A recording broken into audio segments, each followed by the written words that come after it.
All right, welcome everyone to the sixth Power Grid Model Meetup. Welcome back for everyone who was already attending this morning session, but I see quite a lot of new faces. We had a really inspiring morning session with a workshop in this room and a hackathon in the other room to work on some topics. For the people who attended the morning session, the coming couple of minutes will be familiar to you because I'm going to show some of the same slides as an introduction. And before we start, I would like to thank the Delft University of Technology for hosting the event. I would also like to inform you that the session is recorded and photographed.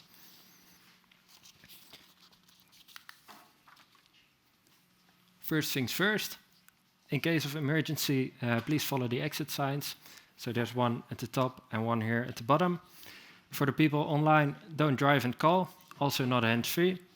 The session will be recorded and photographed. Online participants can post their questions in the chat. For the people physically attending, we have a catch box. So if you have a question, raise your hand and we'll throw or bring you the catch box. Make sure to put it really close to your mouth so you're audible. For the people that came by car, we have a QR code that you can scan so you can drive out at the end of the day. If you follow the email instruction and are parked at the parking lot 2, because that's what the QR code is for. Let me first introduce myself for everyone that's new in the room. My name is Peter Salemink. I'm the chair of the Power Grid Model project. I'm a scientific software engineer and team lead at Alliander, and I'm also a guest lecturer, not here, but at the Eindhoven University of Technology. I will tell you something about the project governance by LF Energy. So Power Grid Model is a project from LF Energy. We have a technical steering committee where we have me as the chair, Werner van Westering, Tony Shang,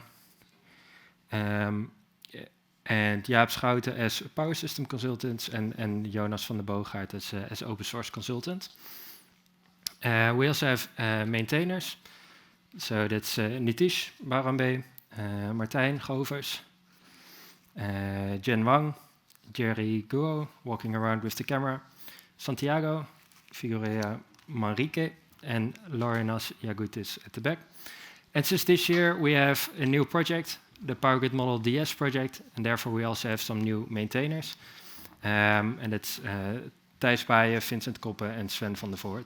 And of course, we also have the developers and contributors that contribute to the project. So at the project, we have a community-driven development cycle. So today we're here at the meetup. We gather your input, and then we develop our one-year roadmap.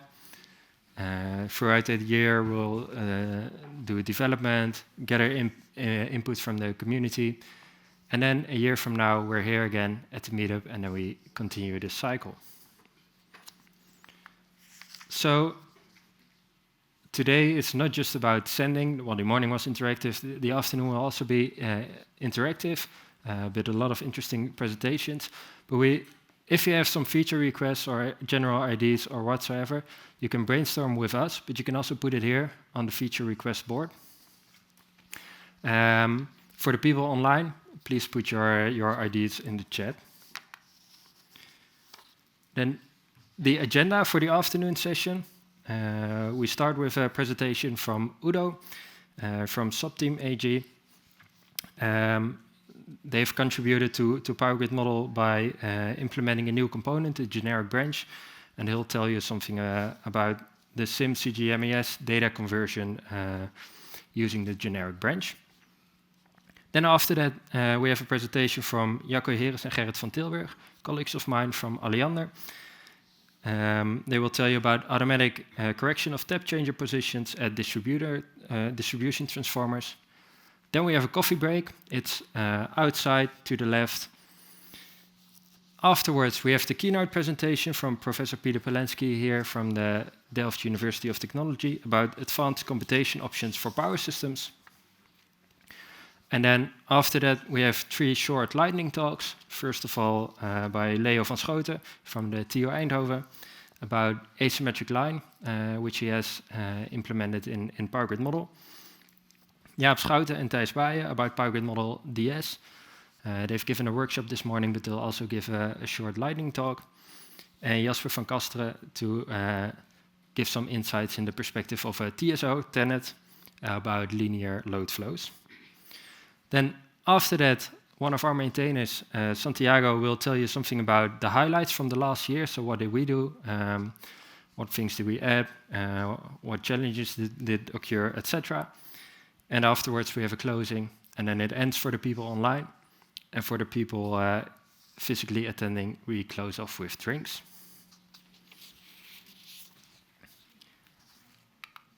So then it's time for the first talk.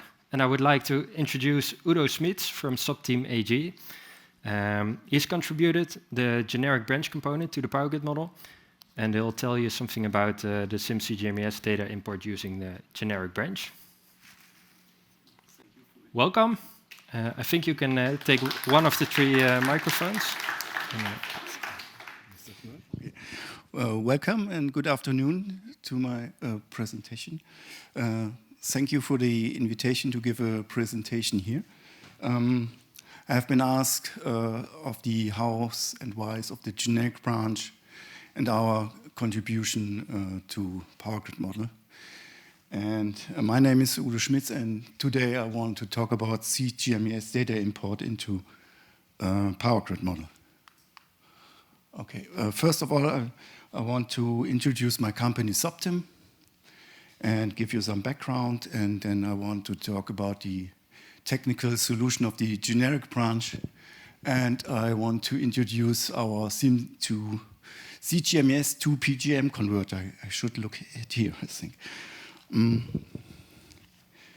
Okay. So I'm electrical engineer, and I'm project leader for SCADA system development and maintenance at SOPTIM. And I'm experienced with online state estimation, why we have a solution for a customer, and I developed a lot of it. SOPTIM delivers or makes software for the energy sector. We have solutions for trading, redispatch, and grid management. And we offer both standard products and custom solutions. Our headquarters is in Aachen, and we have also a branch office in Essen. The project solutions department of SOPTIM is where I work. We have custom solutions for the TSOs, and we have different groups, working groups for grid solution and economics, control systems, and also services and support. And we're having our area of expertise is network calculation and SIM CGMES and data analytics, SCADA. But I want to talk about today about CGMES. Why do we use a Power Grid model? Oh, I had a little effect, it's now gone. Okay, the market demands today modular solutions for all parts of a SCADA system, including state estimations. And these parts should run or deployed in a Kubernetes platform. And there is a shift from integrated solutions to containerized approaches. And is there a mouse here? Oh, I have no mouse. Sorry. You see on the diagram there are different independent modules, and they're all talking or connected to the platform bus, Kubernetes platform bus. And for all module, there should be a small group to maintain and develop that module. That's the market demand. And we have also a customer solution, but our solution doesn't fit these new requirements. And therefore, we analyzed multiple options and monitored the open source landscape. And finally, we found Power Grid model. And for us, the reasons for power grid models is its performance optimized approach, the potential for containerized deployment, and we think it's a robust and well-supported solution. Let me share our journey with Power Grid model. First of all, we cloned it from GitHub to evaluate its features, read the docs and made some tests, but finally it was trial and error method. But fortunately, we had a working student who needs a topic for his bachelor thesis, and we gave him, we had the opportunity to let him develop a data integration tool using PGM and CGMES. And during that research, we detect some challenges between PGM and CGMES files I discuss later. And now coming to the collaboration process, we started with discussions and issues on GitHub. And then fortunately, I met Peter at the LF Energy Summit last year in Brussels, and we discussed there our challenges. And after that, Peter suggested to implement a new generic branch component. And we implemented it with my team, and it's designed as a pi model representation, and we overcame that challenges.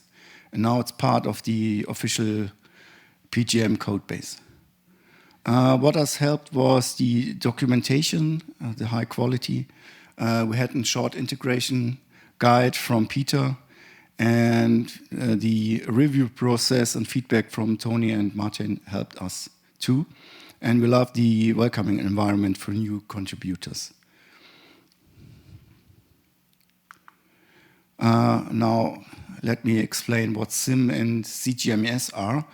SIM is the open standard for power system components representation, and it provides a common language for describing power systems and resources. It has an object-oriented design. It's easy to extend with new attributes by keeping the backward compatibility. And references and associations between objects don't embed the information, it associates to information.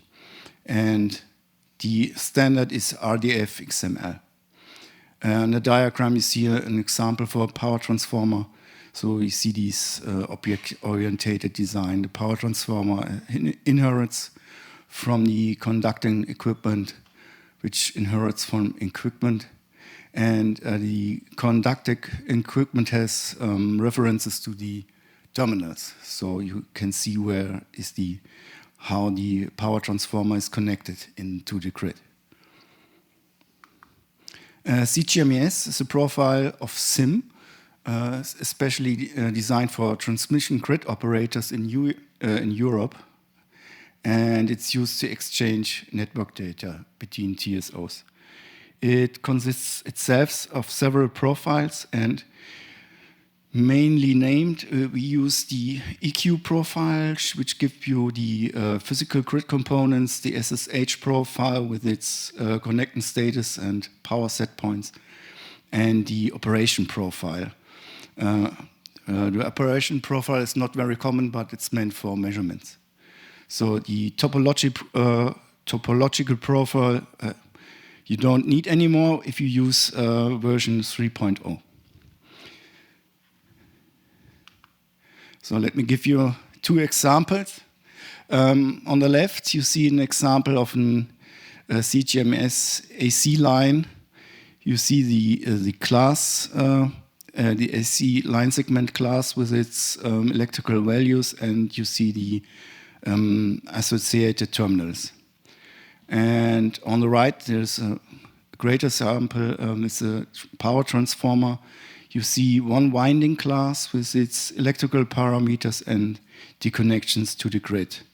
And you see we have the objects are electrical parameters from the equivalence circuit, and that's our main challenge we faced. So power grid model expects manufacturer data from the node load test and short circuit tests, and CGMES delivers electrical data, and you can't put them in directly. So our first approach was to convert them back to manufacturer data and put them into PGM, and PGM recalculates the electrical parameters. And this approach worked well for AC lines or 2 winding components, but not for 3 winding transformers or phase shifting transformers. And the solution is the generic branch. You see on the bottom, you have a pi model at the bottom, and on the input port is an ideal transformer with a complex ratio. And why is this add as new component?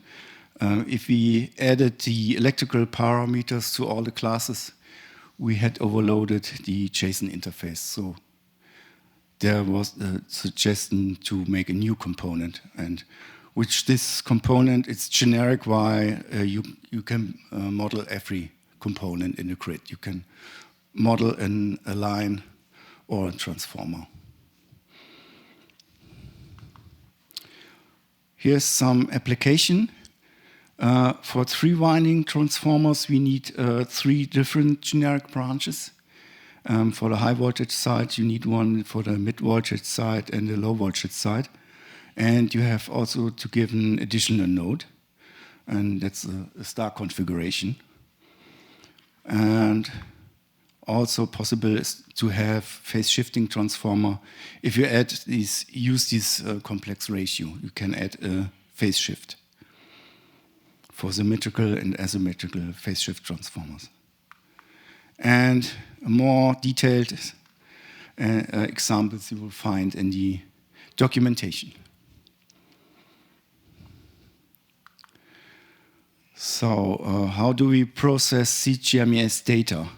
A classical attempt is to parse the CGMES data set and load it in your application, but we decide to put them into a graph database, and then all information is putting into different graphs, and therefore you need a special language, which is Sparkle, to ask the data from. Sparkle was designed for the semantic webs, but it works well on CGMES data. It works on triple patterns and divides in subject, predicate, and object. The subject is the what, and you talk about a predicate is a relationship, and the object takes the value.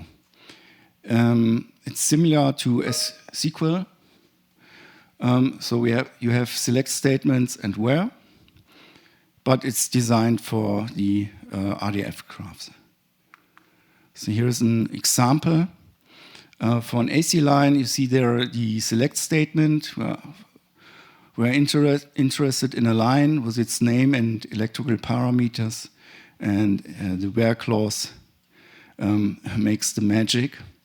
And on the right, you see this result set.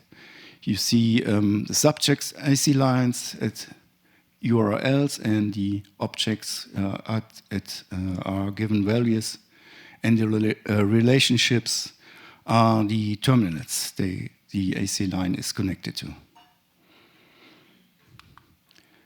Now let me introduce our CGMES converter. We had a case study.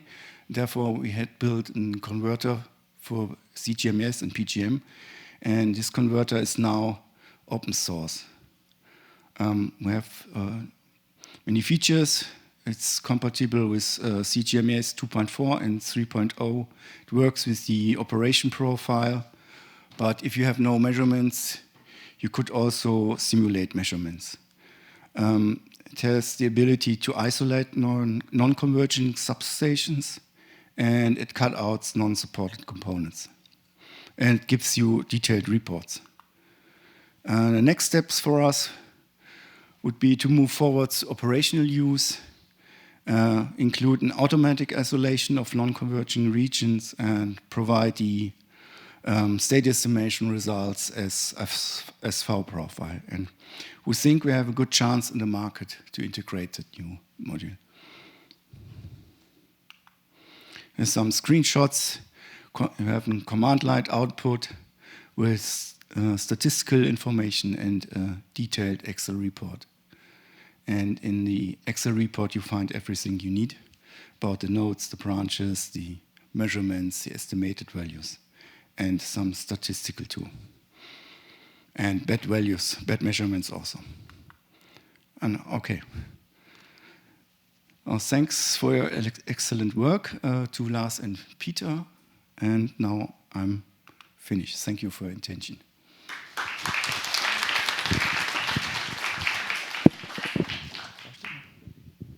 Is there any question?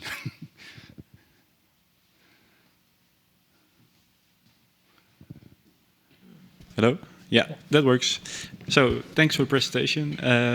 We also use CGMES at our company, Alliander, and it takes quite a lot of work to build the CGMES files. So can you maybe elaborate on where do your CGMES files come from, and where do you get your input? We use the NSOE conformity test data, and we have also customers' data from from big grids. Okay, so that's provided by the DSO then, or TSO. TSO. Okay, yeah. Thanks.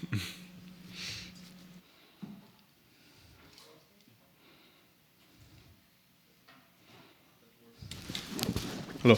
So thank you for your presentation. My question is regarding the graph database that you showed. So is the concept correct that you are importing everything in the graph database from the CGMES, and then the PGM converter is from the graph database directly to the PGM, or how it is? Our converter reads the data via Sparkle from the database. And then puts it in PGM? Then put it in PGM. Okay. And in the PGM format. Is this application already live somewhere? Is it working?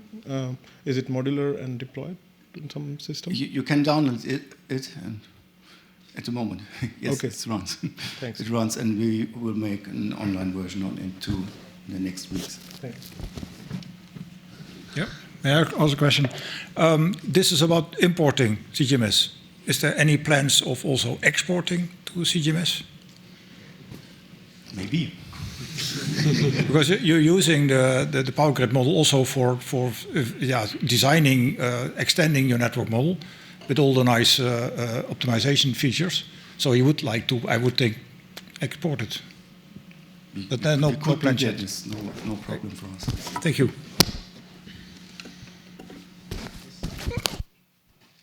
Hey, the state estimator that you're using is the one from PGM, or is yours? Yes, from PGM, state estimation from PGM. And how is it working for you? It works very well. We tested it a lot. Yeah. I'm still missing some little features, but it's very good working. It's very fast.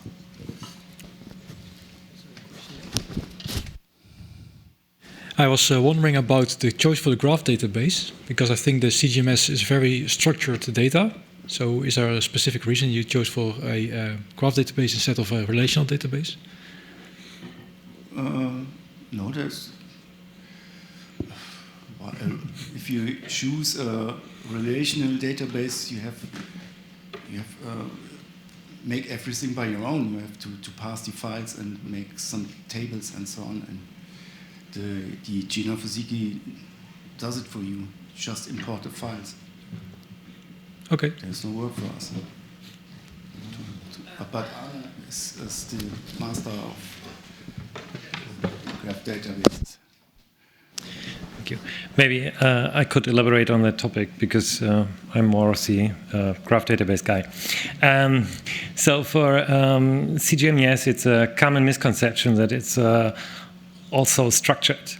So CGMES, the SIM standard, has been invented at the early 2000s when the semantic web came up. So it was built parallel to the semantic web and the triple stores and RDF XML. So that's a basic foundation, and it's a perfect technology match for it.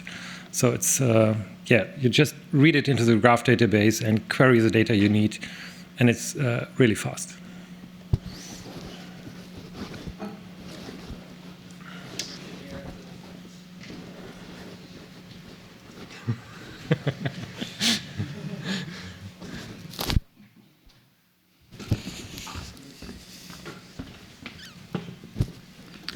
So I just had a question on the modeling translation from CGMES to the power grid model. So are the nodes within the power grid model, are those represented? Do those represent the terminals in the CGMES thing, or is it different? Are you doing some kind of aggregation? No, we do not any aggregation, I think. Just read them in. Okay. And another question, so what is the result of the converter? Is it like a Python or a set of NumPy arrays that matches the power grid model structure? The result of the conversion? The result of the conversion is a JSON format for PGM. Okay, as a JSON export of a PGM. Okay, thanks. Thank you for your presentation. So you said it's available right now. In what form? Did you develop it in-house, or is it proprietary, open source? It's open source, and you can download it. You saw Okay. this. Yeah, sorry, then I missed it, I think. It's written in Python. And Okay. we had divided it in a converter. It's only a converter and a suite. So you can test it with the NSOE data sets. We do not provide any data sets. So No, that makes sense. Okay, thank you so much. Maybe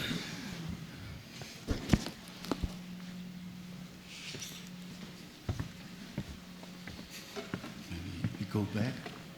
Yeah, so just to elaborate on the structure of the converter, we have for once the converter, which converts from CGMES to PGM. So it provides the input data for PGM, as well as some extra info, so we can link the nodes in PGM to the IDs of the nodes in CGMES. And on the building up on that, we have the suite, which is intended especially for the PGM state estimation. So we have some additional features, like to split the network if we have some grid that does not converge, or the measurement simulation, so we can test grids.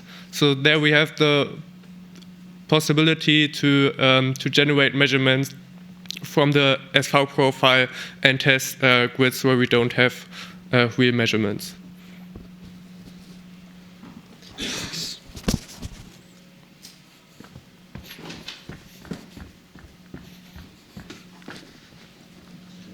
I don't have to work out tomorrow.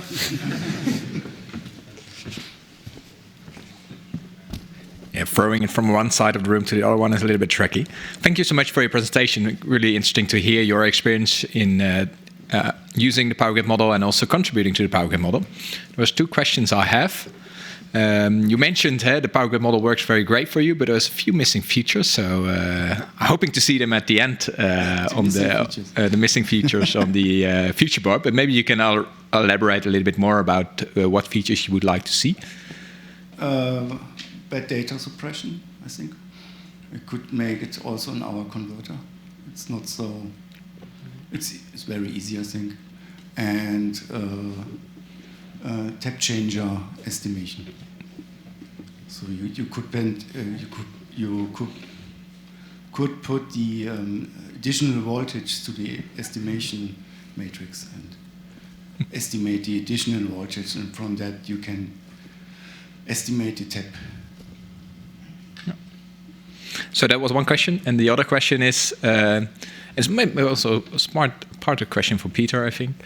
I think a lot of companies, ours, Alliander as well, but multiple, are also working on adopting CGMES, also at DSO level, and are looking into transforming CGMES to Power Grid model. So it's great that you have this CGMES Power Grid model converter also open source available, because I think that could be of interest. And I think it's also interesting to see how all the learnings from CGMES, because it's going to be a little bit tricky, how we can also maybe provide those learnings to the community or somehow, but that's the question on how we can make that happen. Yeah. But maybe that's something for the roadmap. But I made an example on your documentation. You can see how to use the generic branch. You need it for CGMES. Maybe to add to that, your remark on the automatic tap changer positions is a nice bridge to the following talk. Thank you for your presentation. So, of course, we work together on this pull request, and the Power Grid model has many very strict CI checks in the pull request. When the moment you submit the pull request with the first committee, it passed all of them. That's a huge surprise to me, because if I were going to submit such a big PR or any other PGM maintainers, I suppose most of the time we don't succeed in that. How did you do that?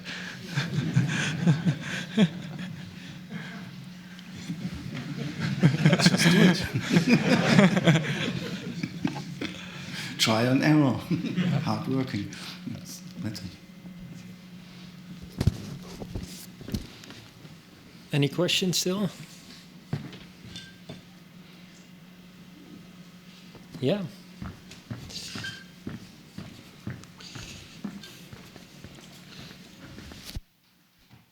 How do you validate the conversion once you convert models to PGM? That was very easy. We had in the ENSO-A data sets, you have these SV profile, you have the power flow calculation in it, and we add some Gaussian noise to it to simulate the measurement values, and then we can compare the measured values with the estimated values, and then we see the results. And also you can use the J function and the E function to test it. Perfect. Thanks.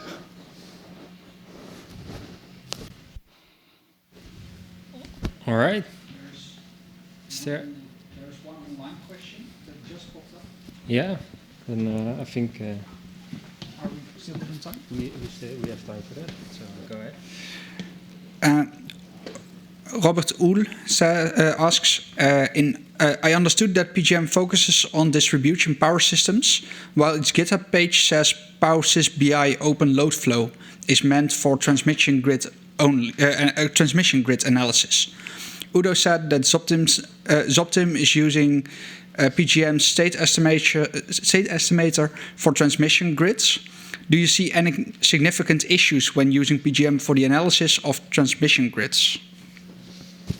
No, you can use a state estimation for transmission grids. There's no problem. But in power flow, you have different kind of nodes, and Power Grid model doesn't support PU nodes or PV nodes. The voltage regulated nodes are not supported in the power flow model, but you don't need them in the state estimation. Yeah, and I heard you mention Possible, which is a different LF Energy project. So I think the person asking this question was accidentally on the wrong GitHub page or documentation. But Power Grid model is indeed developed mainly for distribution systems. You can use it at TSOs as well, but we are missing some of the components that are existing in the TSO grid. So as long as you don't need those, a power flow calculation is a power flow calculation, but it's optimized for distribution system analysis. And then I'm putting this one away. Is this back on? Yeah, because I think we're through our time. So I would like to thank you, Udo. Maybe one last applause.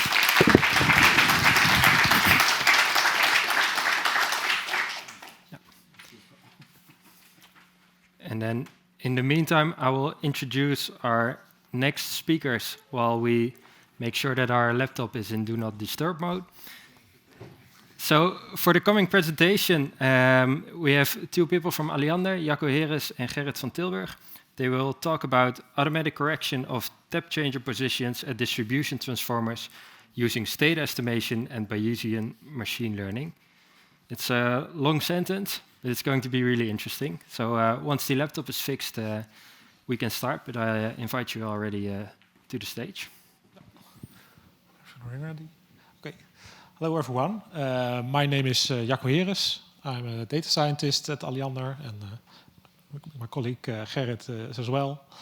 And today we want to tell about the project that we did about finding the right tap position of in distribution transformers using the state estimator in PGM and some machine learning tools. And I wanted to start with this picture. Maybe you're all familiar with analyzing data and using data in your models. You probably know the phrase of garbage in is garbage out. And let's try a question like, who wants to have clean data for doing his load flows and other calculations? Everyone. Who wants to clean that data? Okay, I almost guessed it correct, but a few people want to clean the data. But usually what we see is that,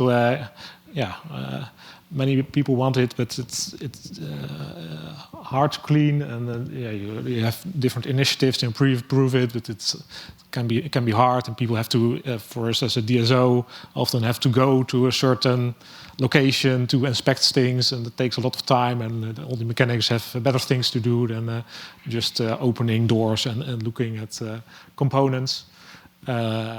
So the issue persists.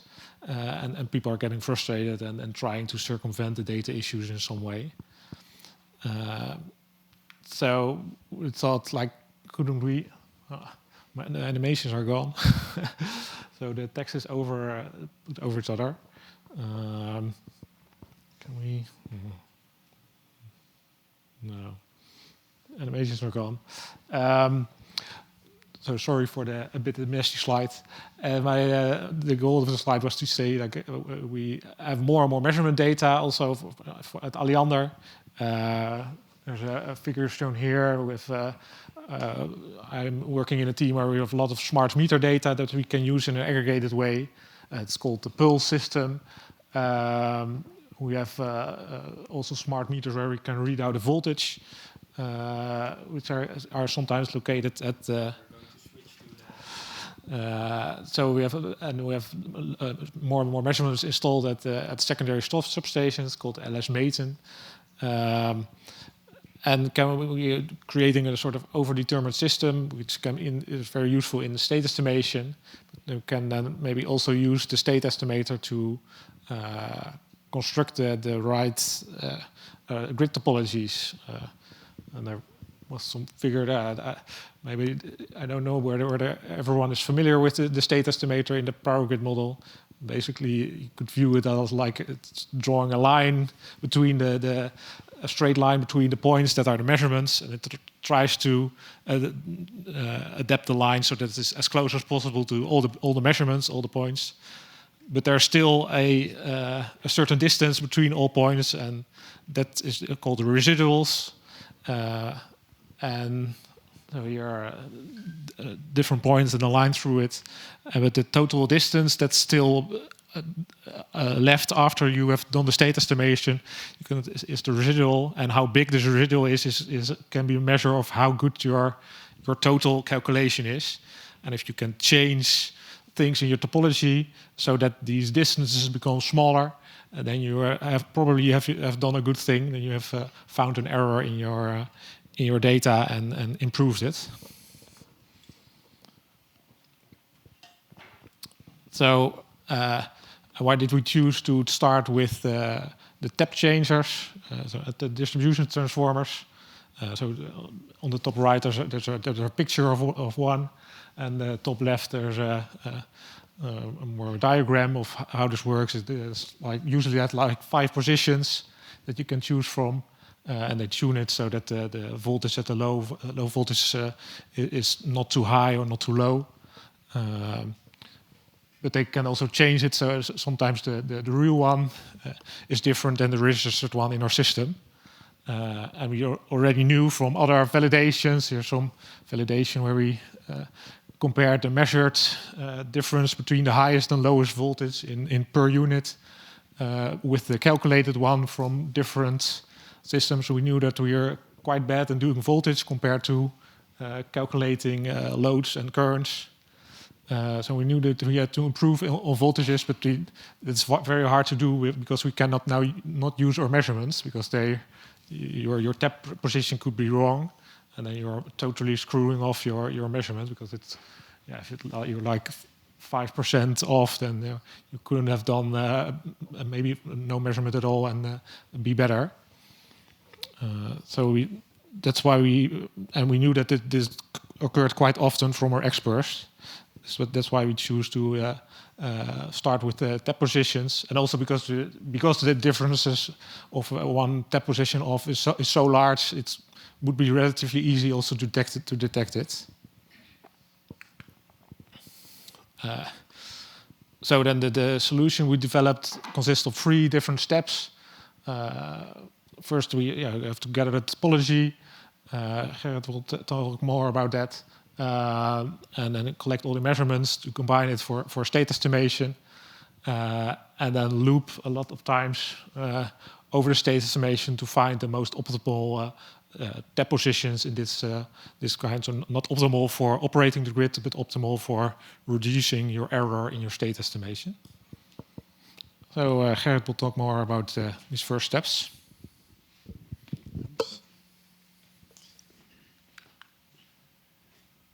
Yeah, so here we are back again at SIM CGMES. So the first step to do this is to take a SIM CGMES file again as input, comparable to the previous talk, and in the end we have converted it also to PGM-DS to do the state estimation. Yeah, so the team that I work in at Alliander is Team Uno. We have 2 teams Uno. One is of the medium voltage grid and the other one is of the low voltage grid. And for this project we're specifically interested in the medium voltage grid. So the figure on the right illustrates what the goal of the team is. So back in the days, people were using vision files, which is on the most right part of the figure. People were doing a lot of analysis in it and repairing data mistakes and making changes in the network.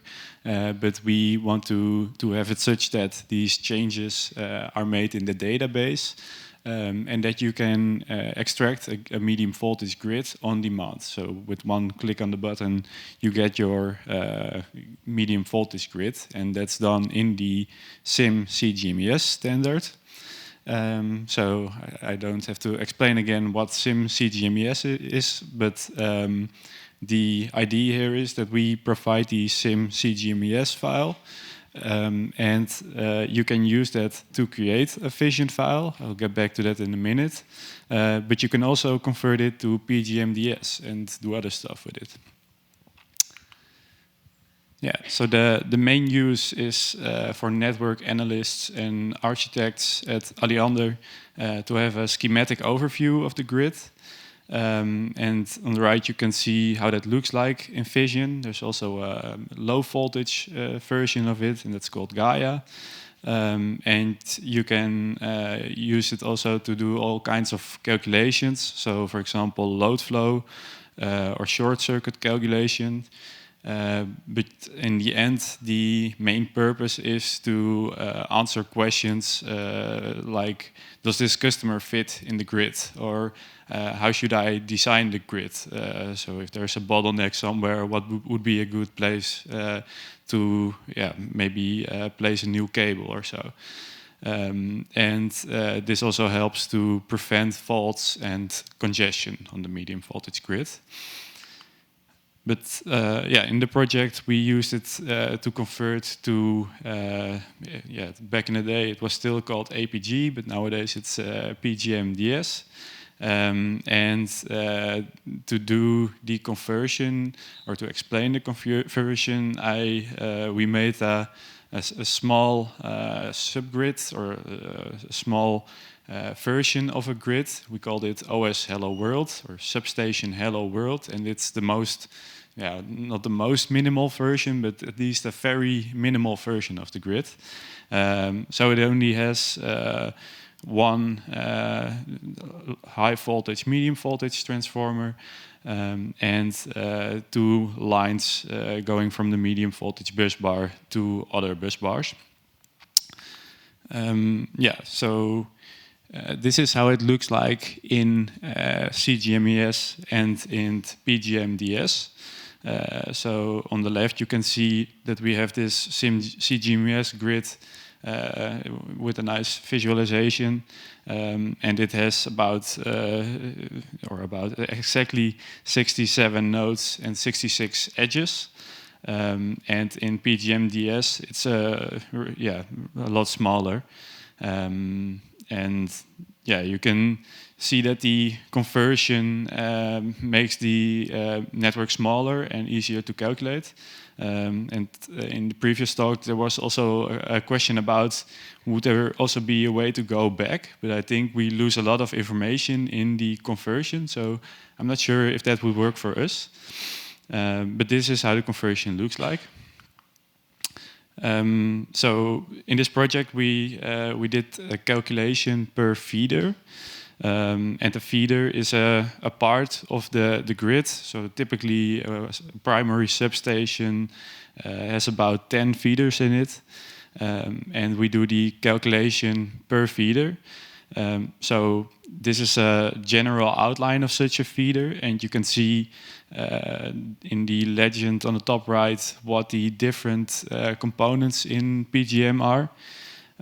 So there's one source for this feeder, and I highlighted some lines, transformers and loads. And this particular feeder has 10 transformers, and all transformers have measurements on the low voltage side.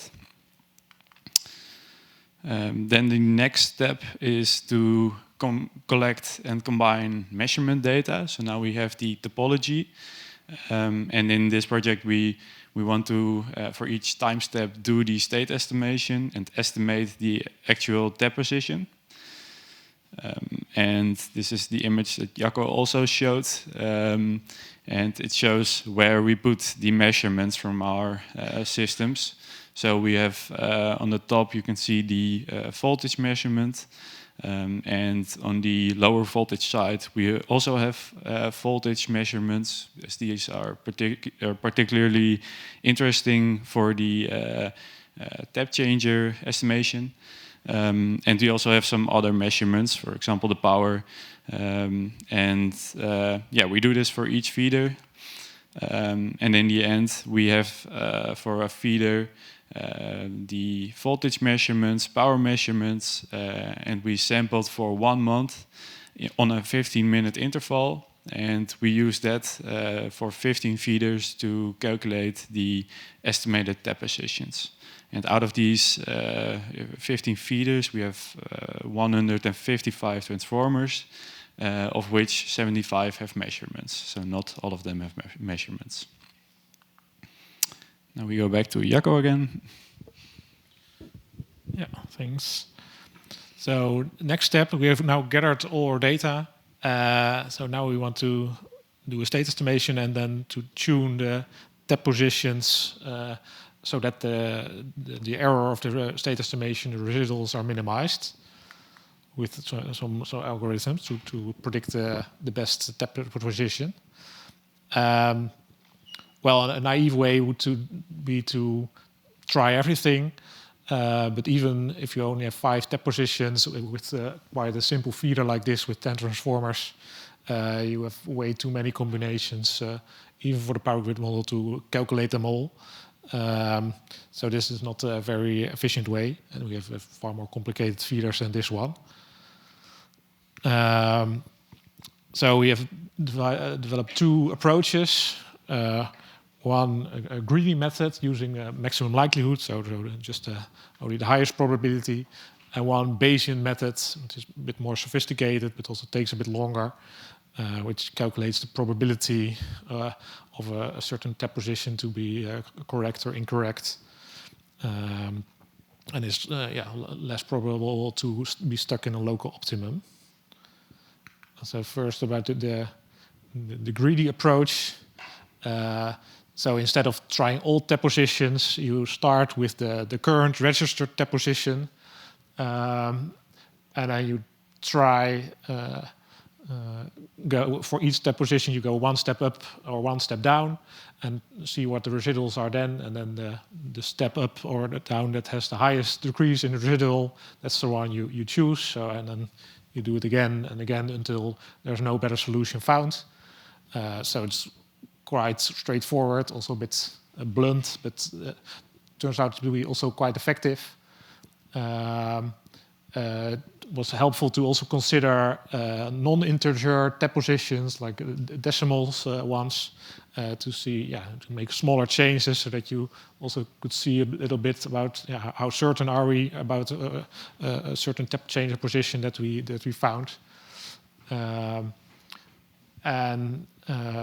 We also the standard test in the state estimation is a chi-square to see whether your residuals are small enough so that you have a good state estimation. It's called the chi-square test, and if then that's a probability lower than half, then it's usually said then you're okay, and it's sort of equivalent with the total root mean squared value of all the residuals divided by all the uncertainties of all the measurements lower than 1. So that's what you here see at the bottom figure. So that's for several transformers. You see the several different options of the tap positions, also the non-integer ones. So you have more details how slightly changing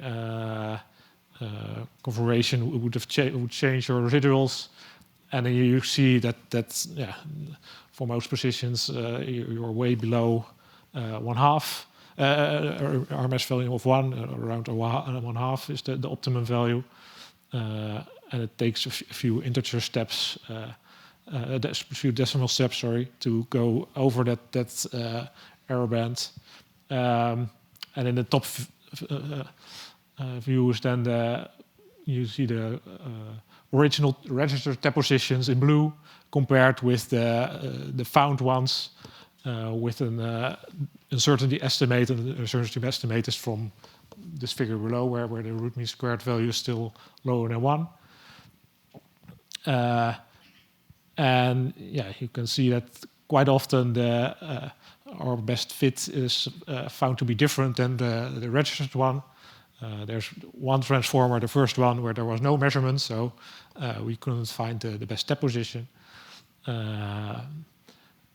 And sometimes it changes only for 1 step, but there's also one, number 7, where the best fit was 2 up from the registered one. And you also see that most of the times even when you allow for decimal positions, the found best tap position is close to an integer value, which gives some extra trust that is a good value. And if you would find it halfway 2 values, then it's probably something else that's going on, and you're not that certain that the closest integer value is the right one.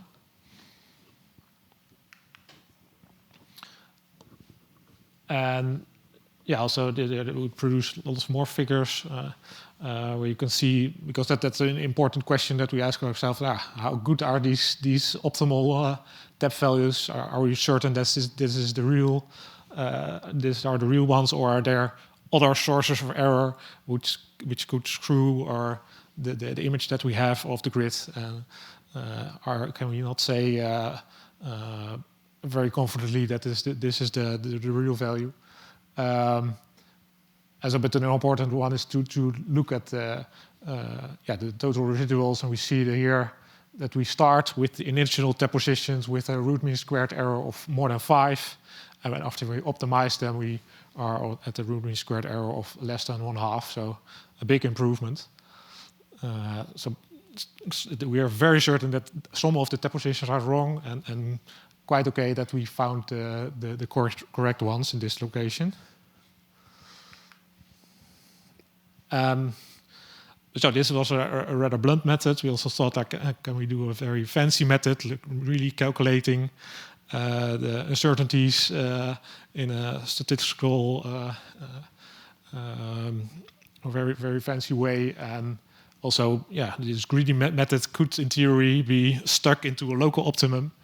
And so in general, you use then Bayesian techniques that are, you assume some prior values and then adopt it to the data you found. And I don't think I have very much time to go very deep into it. But one important thing to remember here is that we in the first phase, try to do it quite straightforward, like do a sort of differentiation over the tab positions and see, like what you do in a machine learning method, what would be the optimal tab positions, because your gradient descent is pointing towards that. But it turns out to be very hard to capture all the load flow equations and the state estimation equations in the framework, so that you could automatically differentiate over it in PyTorch. And it turned out that it was better to use a power grid model in a loop and make use of it as one step in the calculation of calculating these probabilities, and then loop over that in a variational inference framework. And also because the power grid model was fast enough, so it was hard to beat. And this turned out to be a good method. But we needed to work to split up the total equations in parts that could be evaluated by the power grid model and parts where we needed the variational inferences framework, that you have to sample a lot and estimate probability densities. But I skipped over that now. And there were some tricks that need to be done because some distributions that we sampled over were very peaky, so we had to smooth them out so that we had higher probabilities of finding other interesting values. But the end result was that we had a Bayesian algorithm could do basically the same. And here you see for the same feeder the results, which are very comparable with the ones that we found for the greedy method. Also interesting that you found for the first transformer where there was no measurement, a very big uncertainty, which is true because you don't know the depth changer there because there's no measurement. And here you don't have to. You see quite nice uncertainty bands over the different depth positions. We also found that it is a very fancy method. It works, but it's maybe a bit overkill for this problem because we never found that there were really multiple optima, multi-model distributions available, not available, occurring in the grid. But maybe this is also a good method to adopt other sources of uncertainty, because you can imagine if you also want to construct the error of the impedances of the cables, then you could have a balance that a depth changer shift could be sort of the same as a wrong impedance of a cable. And then this method could balance between those two. Like you have two options, or your tap position is wrong, or your measurement is wrong, or your impedance is wrong. So then the Bayesian method would have huge advantages over the greedy methods, which chooses always one path, and then you don't know how good the other paths are. And then finally, let's look at some results.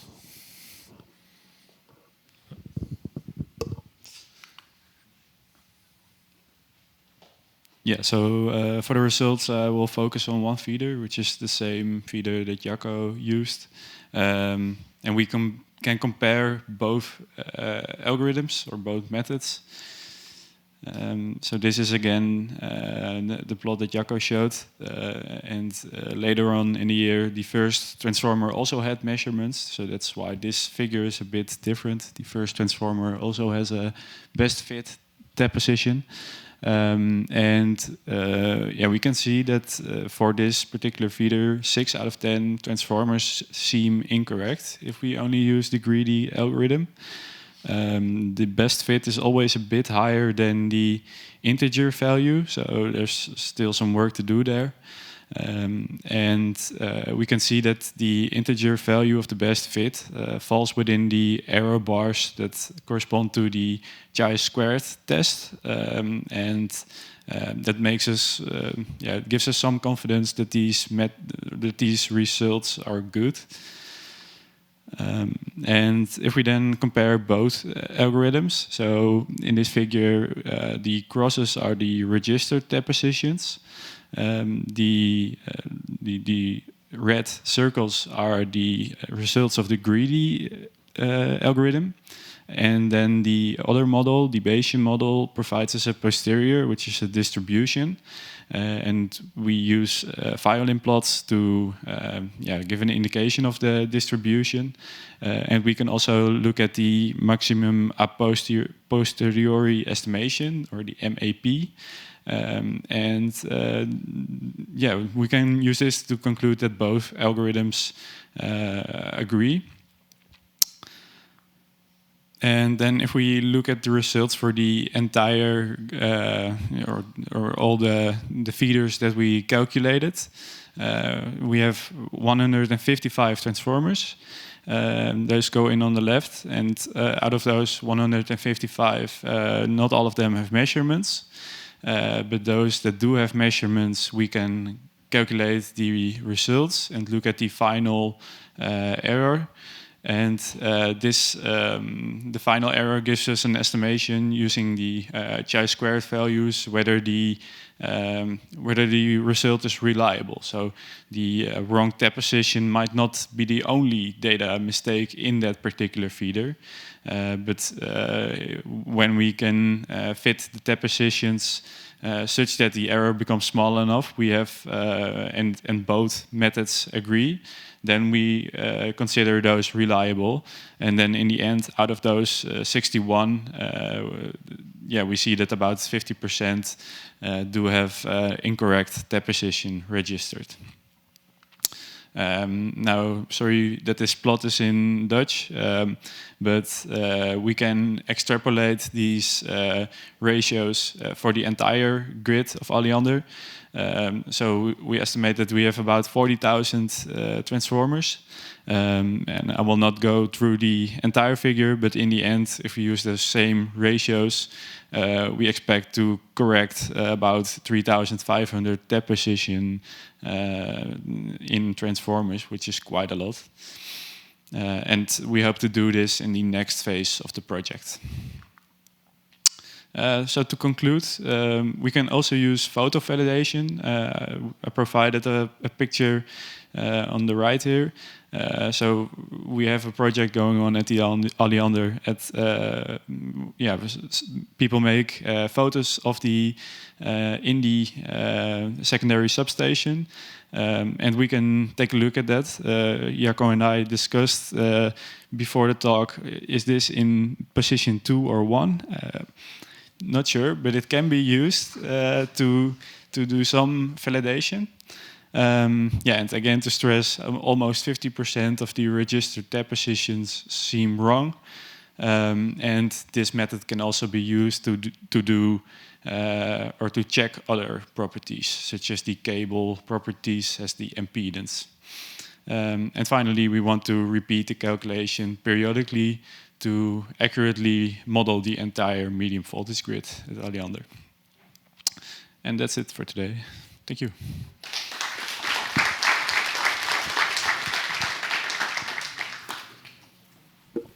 All right.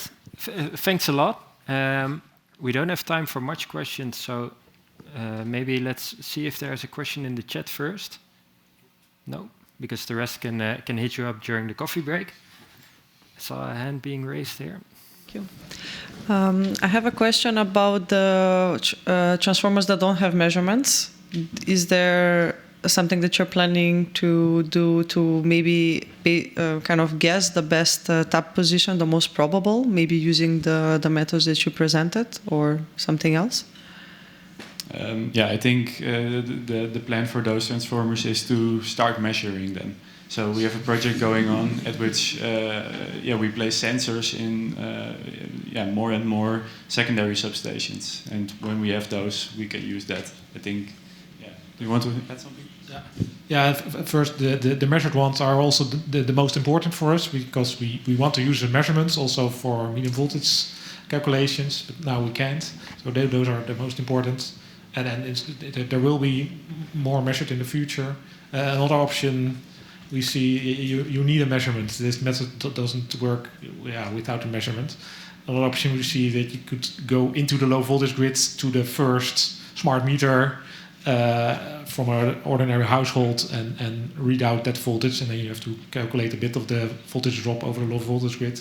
That could be a possible extension, and then you would have a coverage of not maybe 100%, but almost everywhere. Thanks. Let's do one more if there is a question before we go for coffee. Thanks a lot. Just a short question regarding the measurement. So even if there are measurements, there could be errors, some bad data and so on and so forth. And both of the methods that you presented, they are highly dependent on the measurements across the transformer. Are there other statistical methods probably that you have looked into, for example, residual analysis of the reactive power? Because I think that these two algorithms could have issues when the measurements are not up to the mark. Thanks. So I maybe discuss that later because I don't know these methods yet. This is also sort of uses the residuals, but then for the state estimator, and we think it's very unlikely that. It could be that several errors average out and cancel each other, and then we find something that we think is trustworthy but isn't. But usually we found that it's very unlikely that over a longer time period, because we analyzing data for a month, that these errors cancel out. So I have high load values and a low load, and the difference between generation and consumption.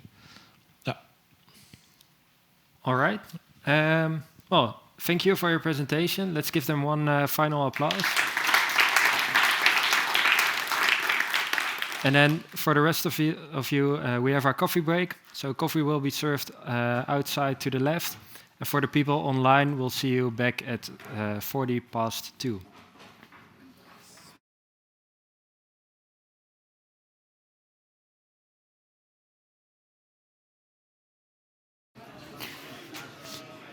You ready to change slides as well?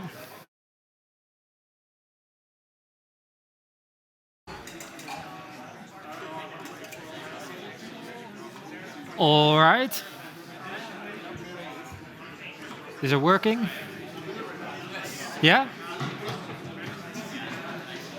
Can everyone please take a seat again?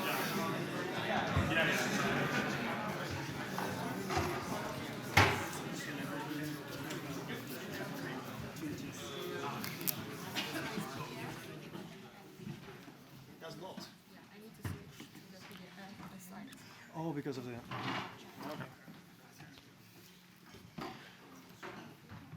All right. Well, welcome back, everyone. I hope you had a nice coffee with a good chat.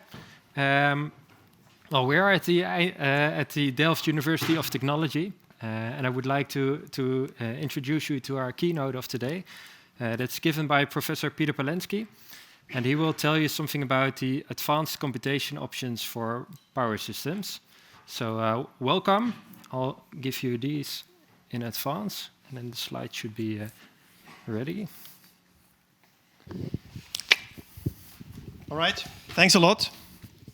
I was told it's just 30 minutes, so I have to rush through the slides, because it's actually only the last slide I would like to show. The rest is just entertainment, so you can buzz off a bit and enjoy a bit of rest. So I'll rush through. For those who don't know me, I'm Peter Palensky, professor here in this faculty. I am the head of a department called Electrical Sustainable Energy, so that's the buzzword of the last 15 years.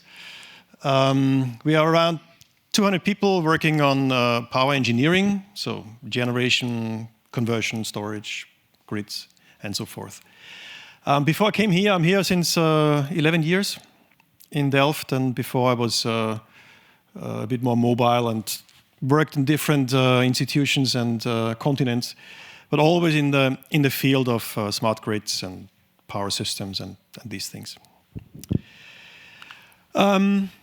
So how do I start? This is a slide, or this is a picture from a report from the Microgrid project. It was a huge, monstrous, I don't know, 40, 50 million euro project back then. And it was about many things, including stability. And you see already here different categories of stability. And on the right side, they're all terrible, but on the right side, it's really hard to grasp. These are new things, controllers. They all say we comply with the standard, we have a sticker, but they don't tell you what's inside. It's all black box. They are not open. So some features, some functions might be hidden. It's a very, very complex digital thing. Let's be honest. Software is a deeply chaotic system. You change one bit in the program, and the behavior is totally different. It's not like physical. Linear. So these controllers, and especially how they interact, is poorly understood. Yeah? We don't know how to deal with that. And the phenomena that they can drive and trigger are not funny. If you have a high voltage DC converter, costs $500 million. Billion is 500 million. If it goes up in flame just because there is a software race condition or some other resonance in a digital space that we just don't understand, then it's not so funny. So what we do right now to deal with this, so this is a follow-up project called Interopera. It's about interoperability. So we numerically brute force this problem. We replicate everything, white box, all the converters and switches and cables, and this is a 3-terminal high voltage DC offshore grid, and you have a wind farm on the right side and the shore on the left side. And this is very, very fast. There is complex dynamics, because you have these converters and DC and AC, and we just check how do the controllers react if something happens? There is a fault on the DC side where you see this little flashy thing, or on the AC side on different positions, and then the controllers, which are from different manufacturers, one from ABB, one from Siemens, one from GE, you can imagine that there is a beautiful recipe for complexity when you have this situation. So it's the interplay of these physical modes and these digital surprises that is a bit worrying. And currently, the only viable option is to try everything out. Of course, there are a gazillion cases, and we only can test 100,000 maybe if we batch script it. But this is the way to go. Design of experiment. Back to the roots. If you step back a bit, this was one example of a modern power system. It's on transmission level. I know you're mostly in the distribution level here, but it's all the same to me. If you step a bit back, what we have is the physics. Did I just destroy the mic? No. Which is in the past electromechanical or maybe electromagnetic. You have some differential equations, and it's a continuous space, and you can describe it and solve it with maybe with analytical calculations on pen and paper, or with a numerical solver that steps through time and integrates and finds the solutions. On the lower left corner is all the digital parts, communication networks, digital controllers, even a protection relay, even a thermostat. Do we have a thermostat? Digital thing, more or less. It makes a decision, donk, and then it changes the physics. In the grid, this is, or in every mixed signal system, this is unpleasant. There is no consistent theory that will describe it. Well, there is no language, there is no tool, there is no tradition, there is no education that would do that. Since the 60s, people try, still doesn't work. But there's much more. I just gave two other examples. One is roles. Also, the thermostat is basically an agent. It acts on my behalf, hopefully. Has a certain mindset, has a certain mission, has means, so it's an agent. And if you have multiple of those, they interact maybe, they talk to each other, they listen to the same environmental variables or market prices or whatever. And if it's only a handful, maybe 10, 20, you can do game theory. You can calculate the Pareto front and then optimize. But if it's hundreds of thousands, then it's over, and you have to use something else. Multi-agent systems or swarm, complexity theory, chaos theory. And there's much more. So this is all in the system, and it's getting more. In the past, we didn't care because it was slow, over-engineered, good old times. Now we operate everything at the limits, and it's faster. So we have interactions between market bidding and controls now coming up in the next years. Again, we have no idea how to deal with that or how to describe it in a consistent controls theory, in a unified one. So this is the playground that we are in for the next decades. The workaround right now, as I said, is a numerical analysis. Basically, you make experiments. In this case, you have different domains, maybe a battery, a car, the charging pole, and the grid, and maybe markets and communication. And the most easiest way is to put all these separate domains into a dedicated simulator, because then you have a specialized solver, validated libraries. You have experts that love that tool and can work with it. There's a certain workflow. Yeah, it doesn't work if you squeeze the battery model into a market simulator. You can do it somehow, but then you certainly would make a first order system out of the battery, because that's all you can imitate in the market simulator. Then you would save one simulator, that's good, but the model is garbage. The battery simulator that knows everything. It knows all the bubbles, the temperature, the aging, physical, down to molecular level, if you have the right model, if you have the right experts. So this is a multidisciplinary exercise. You have to get a team of experts together. The only problem you have is you have to find a way how to hook up these models. And this is the art of co-simulation. You have multiple models, multiple solvers, and they have to synchronize because they share variables. In reality, also the voltage at the power at the power electronics converter is the same voltage as the common coupling with the grid, and both simulators have to agree on that. If one says, "Oh, it's 250 volts," and the other one is, "No, it's 240," then they have to iterate at every time step. Maybe it's milliseconds. Every time step they have to iterate. This is agonizingly slow. This is terrible. There are ways around.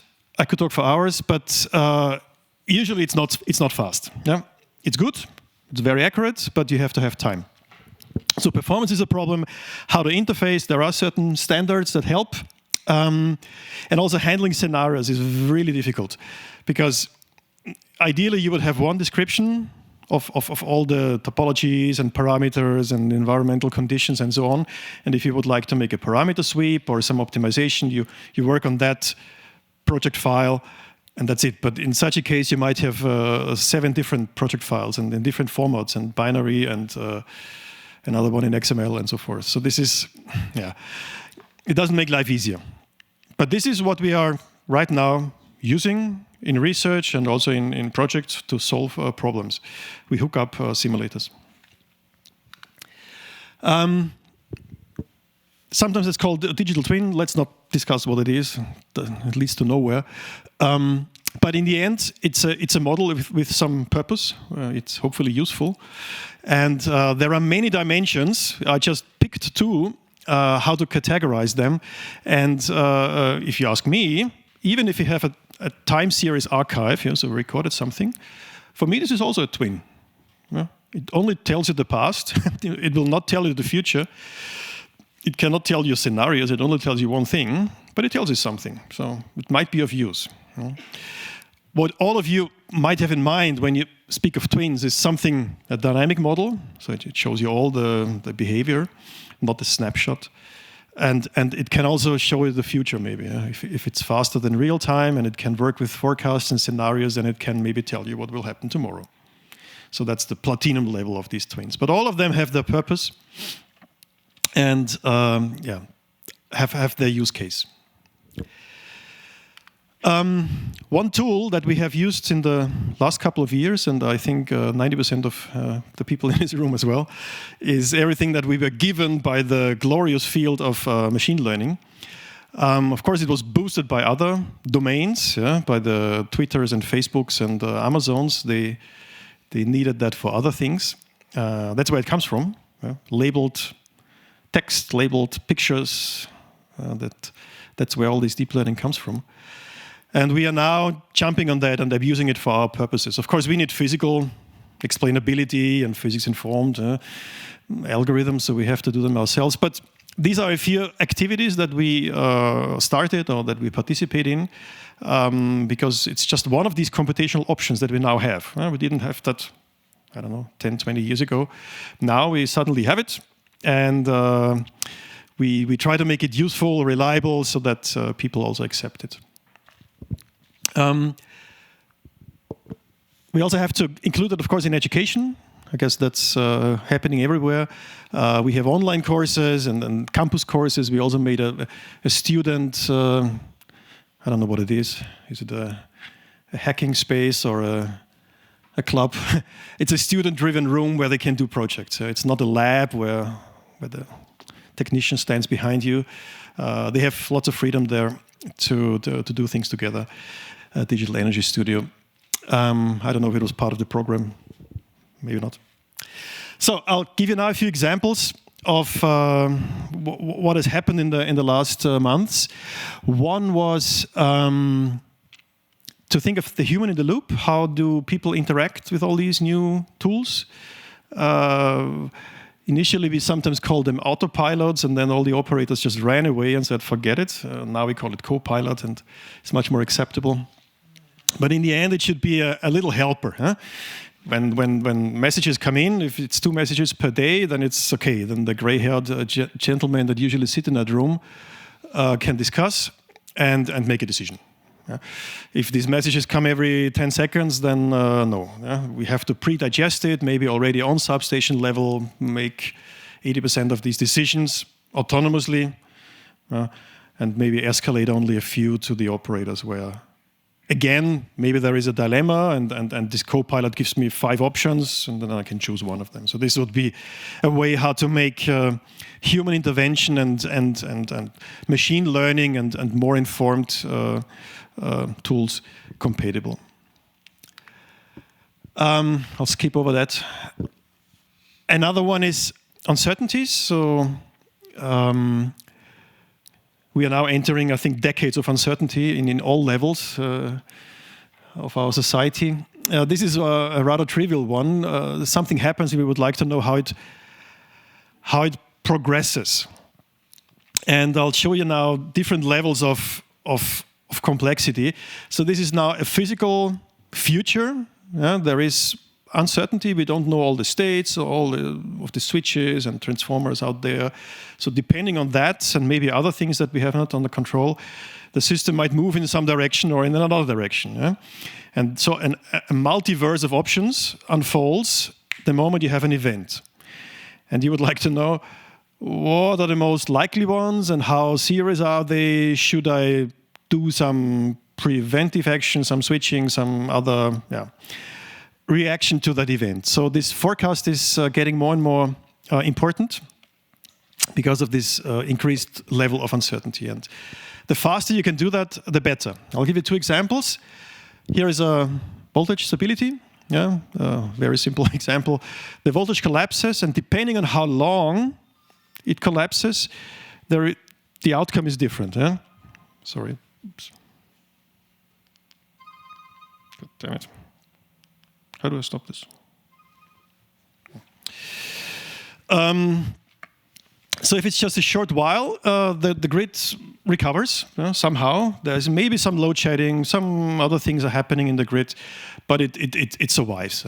But if it's really serious, if it's just too long, then you have a cascading effect and everything collapses. So one problem leads to the next. And we would like to know, when this thing happens, is it serious or not? Because then we can decide how to react. So maybe not so much load shedding is needed and so on. Currently there are fixed rules and they are always worst case. So a bit more informed would be nice. And this is one of the workflows that you can imagine. You train something. These yellow parts are done offline. You try to find signatures to detect certain events, and then maybe really fast surrogate models that are specialized to telling you what you would like to know. They don't tell you everything. A full numerical simulation would tell you everything. The surrogate model only one thing that it's trained for. So maybe you have this library of signatures and this library of little helper surrogates, and the moment it happens, you can put it out and start it and see, is this a dangerous situation? Do I have to make an extreme reaction, or is it only a small one, where a smaller one is sufficient? So that would be one of the workflows. You can also start multiple copies of that surrogate in parallel. The scenarios, if you're not sure how your system state is, you just start 100 representative scenarios, how the system could be right now, and then you get a cloud of potential futures, and then you make maybe a robust decision that works in most cases. That could be one of the strategies. And let's not forget, this is new. That's usually happening when you get a new tool in your hands. We have now these fast models, these surrogates. We didn't have them 20 years ago. That's why we have all the processes and all the decision making as they are. The moment you have a tool in your hand that does the power flow in a second instead of an hour, you can change your business logics. That's always the moment where you should really question yourself and say, why are we doing the things how we do? Maybe we should do it differently now because we have different tools. Now we have to switch to the animation. That's a PDF. So that's another example that... is Mert here? No? Otherwise he can correct me if I say some nonsense. That's a similar use case, but even cooler. So it doesn't have pre-trained models like before, the surrogates that try to cover everything. This starts learning when the event happens. Yeah? That was also unthinkable in the past. Normally you have it printed out, yeah? You have the plans what to do printed out on paper in the control room. Here, yep, this is the measurement, and after a while, 3 seconds, it comes up with a forecast. Yeah? And it's rather okay-ish, so the forecast tells me it reaches some equilibrium. If I'm happy with this equilibrium or not, this is a second thing, but at least it tells me it'll end up there somewhere. Huh? So this is again a game changer. You have now a tool in your hand that it didn't have. This is again the starting point of thinking, can we do things better? Yeah? Maybe more agile than in the past. So how do I... Oh, good. Now let's make it a bit more unpleasant. It was all physical up to now. If you add now these terrible digital elements that we have everywhere, then it starts getting ugly. Here we have protection relays of manufacturer X. I hope you don't recognize it. And we simulate some grid and put these boxes in the loop. The grid has many protection relays, of course, but they're all ideal. They always work, they are lightning fast, and they don't have an exploit and nothing. The real boxes not. They have a certain timing, and they have certain cyber weaknesses. So that's when you can investigate these dependencies between the digital and the physical world. In this case, we went through the entire Purdue model of a cyber kill chain. So somebody intrudes, and then you do some reconnaissance, you observe some packets, you learn which nodes are there, you can then spoof the addresses and the sequence numbers. So there's a certain recipe how to get in. And then you can fool these relays. There are different ways how to fool them. You can flood them with messages. You can fake some streams of measurements. In this case, it's just a flood of goose messages that confuses the relay, and then it crashes, or it opens the breaker. We have found quite some entertaining behavior in this respect. So that's just the story before, how it starts. We're more interested in the result. So here we have an attack. We attack a substation, and then we can do a couple of things. Maybe just open a breaker, but maybe even creating a short circuit, or maybe even destroying a power station mechanically, making a resonance, blocking the protection relays, and so on. There are different levels of evilness that you can go through here. In this case, the frequency seriously drops, so this is very extreme. Of course, 3 seconds. This is normally the end of everything. But in our case, it kind of recovers because the other members in the grid they don't give a damn, so they just stay connected. But it's a case where it recovers somehow, because we attack one substation. If we attack on more than one, then of course this gets more serious. And let's remember this N-1 design assumes that the faults are statistically independent. You don't have 4 or 5 crazy squirrels that talk to each other and says, tomorrow at 12, we crawl into the transformers and different positions. You don't have that.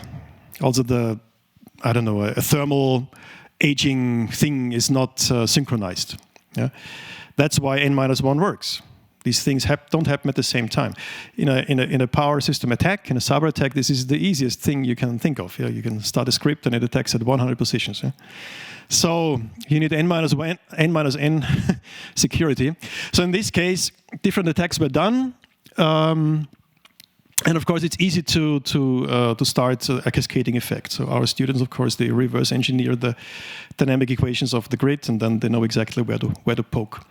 And in the end, the European interconnected system you can attack in Romania because you find an exploit there, and the shockwave turns off the lights down to Portugal, even if you're perfectly protected there.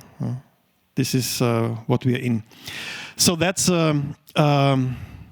just a motivational use case now, but it shows how important it is to understand this cyber-physical chain of events. It's now hidden. It's out there. These protection relays and controllers, they do decisions, but they cannot calculate it. If you have your small signal stability in your working point, that's fine, but it means nothing, because the moment you switch, you're somewhere else, and sometimes the complexity is so high that one and the same controller does something now, and maybe tomorrow, in exactly the same situation, it does something else, because it has memory. It learns. And this is the perfect recipe for complexity. You cannot forecast anything anymore. It sounds a bit negative now. I have to speed up, right? 5 minutes. Okay, I'll jump over that. That's an intrusion detection system. It's also machine learning based, where we use all kinds of traces, signatures, and smart assumptions to find out how and where the attackers move around, and also visualize it. But that's a simple visualization of your grid, where we believe that there is already, that's a bad case here on the right, where we have intruders in there, and we maybe want to do a preemptive islanding, both physically and IT-wise, IT-OT. So, I'll come to, right now, the usual suspects, you cannot really see them on the bottom. We are teaming up to fundamentally work on these questions, to develop new methods, mathematical methods, that can deal with such complex systems. And there are different candidates. You could have mean field game theory if you have millions or billions of players on one side, or you could have analytical calculations that goes maybe up to, I don't know, hundreds, thousands, and we are somewhere in the middle, unfortunately. So we are about to try out old and new ideas. Sometimes old ideas are really cool. I've seen it. An old problem was solved in a way, simplifications. Electrical engineering is only about simplifications. That's what we do, simplify, because reality is so complex. So these simplifications were done because back then, in the 70s, the computers could do a certain thing, and a certain thing not. They could not invert matrices or multiply them efficiently. It was a nightmare. That's why we did some simplifications. But now we have these machines. We have GPUs. So let's go back to the original problem and make other simplifications that are better. So that's what we always have to remember. So we'll try in this consortium a number of crazy ideas and see how we can use them now with new tools, with high performance computing, with machine learning, all the other things that we have now at our disposal. That's the last slide that I actually wanted to show. Now, our students learn complex numbers, eigenvalues, and stability criteria. Maybe in the future they need something else, category theory and other crazy things might be of use. We have to find out. Now you might say there is 10 kiloamps coming here and 10 kiloamps coming here. And what goes away is how much? 20 kiloamps, yeah. I think that's the past.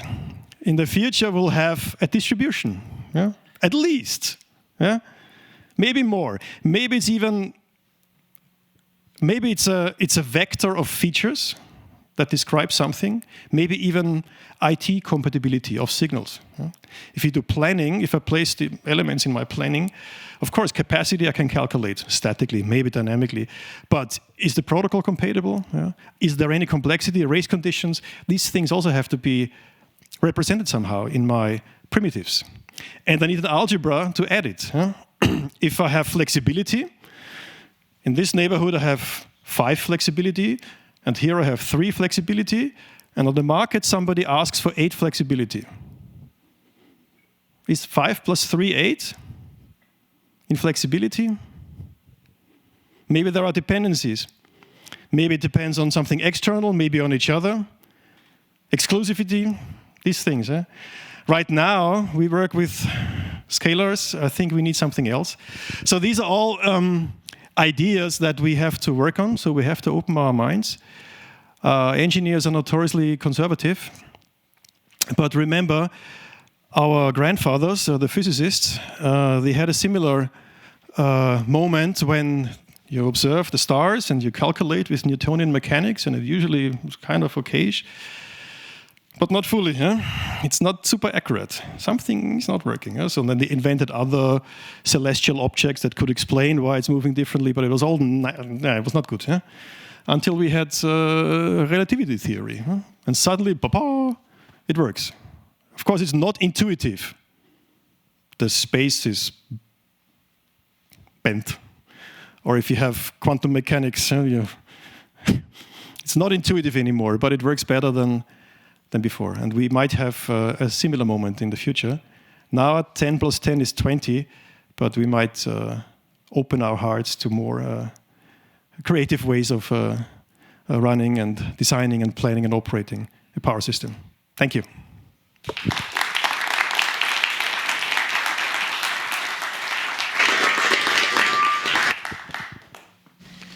Let's do one or two questions, if there are any. Was it too bizarre? One moment. Speak to the box. Sorry. I'm thinking maybe chaos theory. Yes. Work? Chaos theory is a sub-element of complexity theory. Mm-hmm. It has lovely mathematical tools that do things that are really remarkable. Again, it comes from another domain, where you have really hundreds of millions of elements sometimes, and still our power system only has a few tens or hundreds of thousands. It's not so much. Mm-hmm. So again, this is on one side of the spectrum where we slowly have to move in our direction. But yes, this is one of the theories where we have to steal something. This would be a shame not to do it. And the more players we have, I mean, in the end, maybe every toaster and every shaver will talk to the energy markets. Then we slowly come to these numbers where, chaos or complexity is the dominating thing.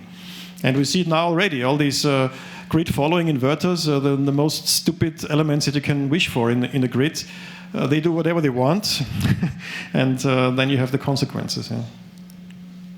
But yes, this is one of the candidate theories. Or family of theories. Yeah. So I think if I understand you correctly, it's like you're saying things are getting more and more complex, and we need to come up with more and more inventive solutions and all kinds of chaos theory stuff. But is there also maybe one of the solutions could be like to simplify things by just going back into the past and how we did things and do things less digital maybe, and then it's also less vulnerable to like cyber attacks, but it has its downsides, of course, but it's are those considered as well, or is it? No, this concern is brought forward every time. And I also think that horses were much better than cars, but nobody listens to me. I think we should do both. The power system as it is right now already an inherently unstable system. I mean, sometimes I really wonder who was the idiot that came up with that. It has to be controlled permanently to just stay alive. It should be inherently stable. That's much better. So if we have design options to make it more robust, in the past it was over-engineered. That was good. You just make a line that is 2 times as large as you need it. But for economic reasons, we are moving to the limits instead of expanding. Yeah? Of course, economically that makes sense, but it only makes sense in peacetime, in non-complex situations, and so on. Yeah? So there are certain developments that we cannot stop. Also, the democratization of the power. Yeah? Everybody wants to participate, and it also has pros, this complex digital stuff, because if you say, okay, all these controllers and smart charging and smart heat pumps, they talk to each other and then they do something evil. And I cannot forecast them because they are so complex. They are learning, they're trying to optimize a business case that I don't know. So I cannot do forecasting anymore for this complex system. Yes, that's the downside. But I can talk to them. I can make a business. I can say, dear heat pump, I don't know what you will do tomorrow, but I'll give you €1 if you tell me. So, if they are smart, then I should not leave them with their smartness and freak out about it. No, I should use that to my advantage. So, but yeah, I agree with you. If you can simplify things and if you can drill down to the reasons why it's so nervous and so complex, and maybe you can change it, that would be great. And that's why we need these new theories and descriptions, because then we can find it. Right now, we're just guessing. Well, thank you very much. Am I on? Yeah, I'm on. Thanks a lot. Let's give him one final applause.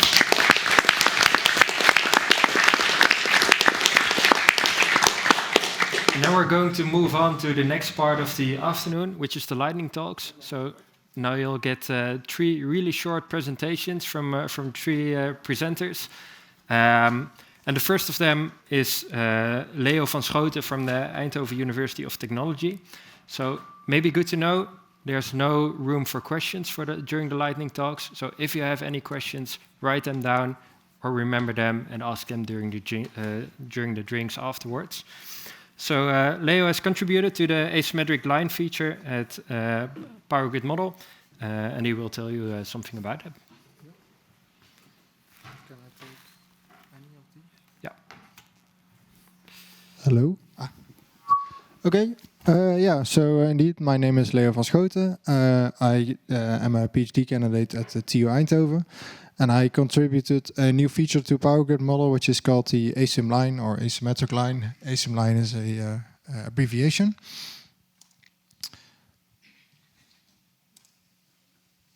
That doesn't click. Perfect. Okay. At the TU Eindhoven, we are involved in an open source co-simulation platform called DOTS, where the ambition is to co-simulate many different assets of the energy system. And one of the obvious requirements for such a platform is, of course, to be able to do load flow calculations. And in a previous version of the model that we used to do the load flow calculations, we used OpenDSS. That worked fine for our use case, but with the outlook to the future of the platform, we would have liked to have optimal performance and good support. So we quickly came to a Power Grid Model because Tony is also working at the Eindhoven University, so then support, of course, is also never far away.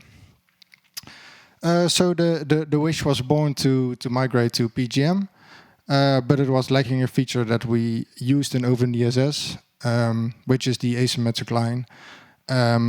So yeah, then the wish was born to just implement this ourselves.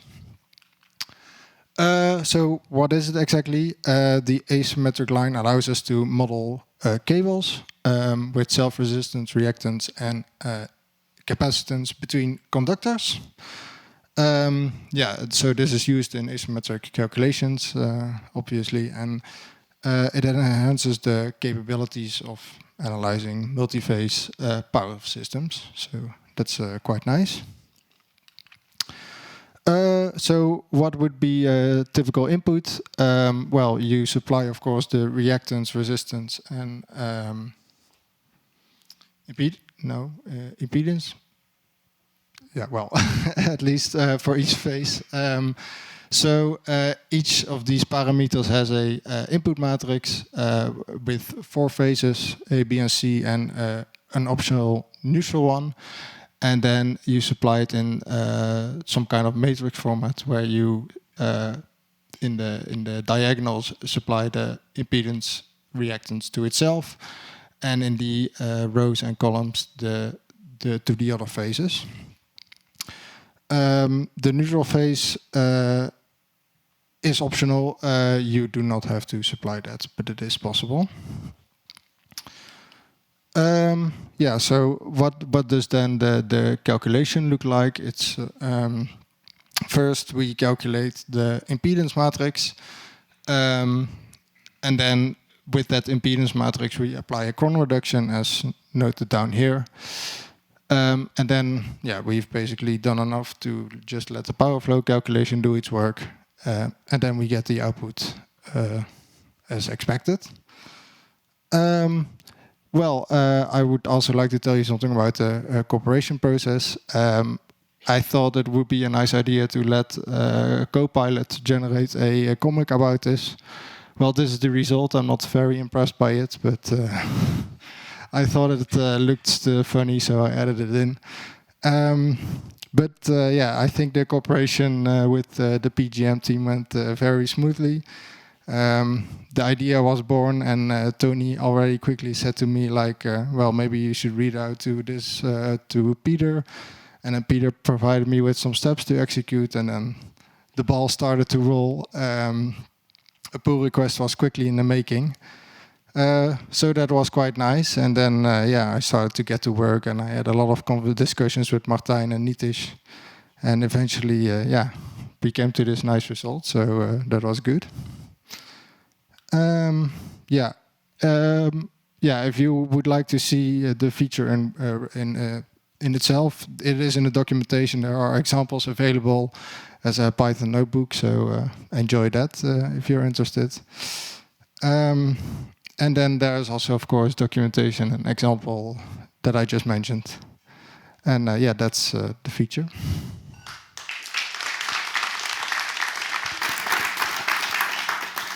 Yeah. Thanks a lot. Then I would like to invite the next lightning talk to the stage. So that's by Jaap, Schouten and Thijs Baaijen from Alliander. They're also both maintainers of the Power Grid Model DS package. They gave a workshop this morning, but they will also give a short talk on Power Grid Model DS. So I'll give you this. Yes. Thank you. Thanks a lot. Yeah. Perfect. So Thijs and I will be giving a short talk about the Power Grid Model DS project we have released. Both of us are working within Alliander. Oh no. Let's see if this... can we still cancel it? Oh, we'll see. Both working on building data science solutions and using the Power Grid model for that. So I expect most of you to be interested in using load flow, power flow calculation, state estimation in some way to answer all kinds of difficult business questions or analysis questions. And that's what we have been doing as well within Alliander for years now. The Power Grid Model DS project is a result of that, in which we try to bundle features that we found useful in all of these projects in one of the new open source packages for the Power Grid Model. So it's more easy to use also for you guys and to contribute to. So we'll give some short insights in how it's used. Like Peter said, we also developed a workshop which some of you already enjoyed in the morning. So that you can explore a lot more there. But we'll give some highlights here. So the idea of the data science toolkit we developed is that it's a Python wrapper around the Power Grid model calculation core, which makes it much more easier to integrate into existing software and ask questions about analyzing the grid or simulating modifications on the grid and then integrating that with doing power flow calculations. And since recently, it's also including visualization, which is a highly requested feature and makes it much more easy to develop software. So we use that ourselves a lot. I don't think it is working. If you can click. Yeah, perfect. So in what parts of our project do we use this data science extension? That I like to summarize in this way. So the Power Grid model core is still part of our main parts of the software. However, to answer questions, we actually need to solve a problem. We always are doing stuff around doing the calculation. So there's a lot of things that need to be done in preparation before you do a load flow.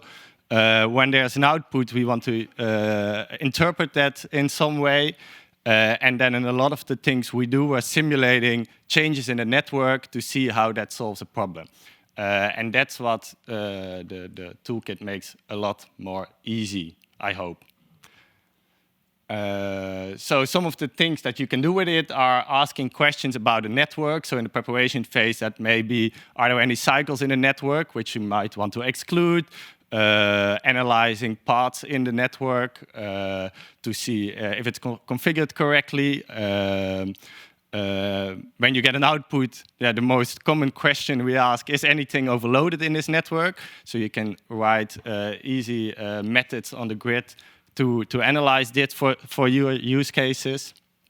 and then do simulation. So a large part of the toolkit revolves around modifying the grid and still keeping all the parts of the network correctly modeled.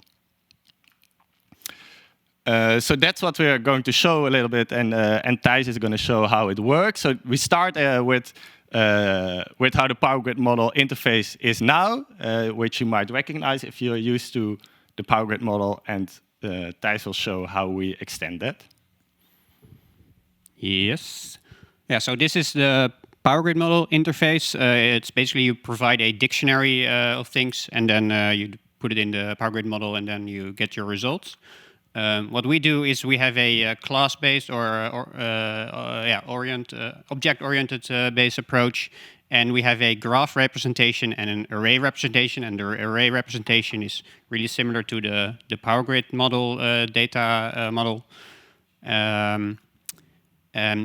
The one on the left is based on RustWorks, which is a graph engine written in Rust, but it has a Python wrapper. And the one on the right is NumPy arrays, like a power grid model. So for graph questions, like Jaap was saying, you can ask these kinds of questions, and we have all kinds of functions that implement these questions, so you can get answers to these questions through the graph engine.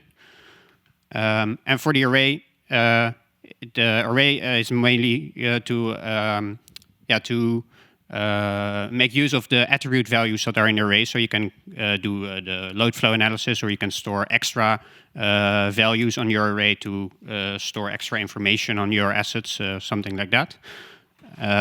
This is an implementation on the right, how you interact with the power grid model calculation power flow. You can extend arrays. We did that in the workshop as well. So you can add extra attributes to your arrays, and with specific data types and default values. Just to give a quick overview. Also, we have, because it's centralized, it's 2 representations, but we want to manage them easily. So we have functions on the right here. So these on the left are the grid. And on the right, if you, for example, add a node, it's added to both the graph representation and the array representation. If you add a branch, it's also added there, or you delete a branch or activate it. So both representations are handled automatically for you. That makes it easier, to work with both. And our latest update addition to the model is this visualization. I think it was already shown also in the talk about automatic tab changes.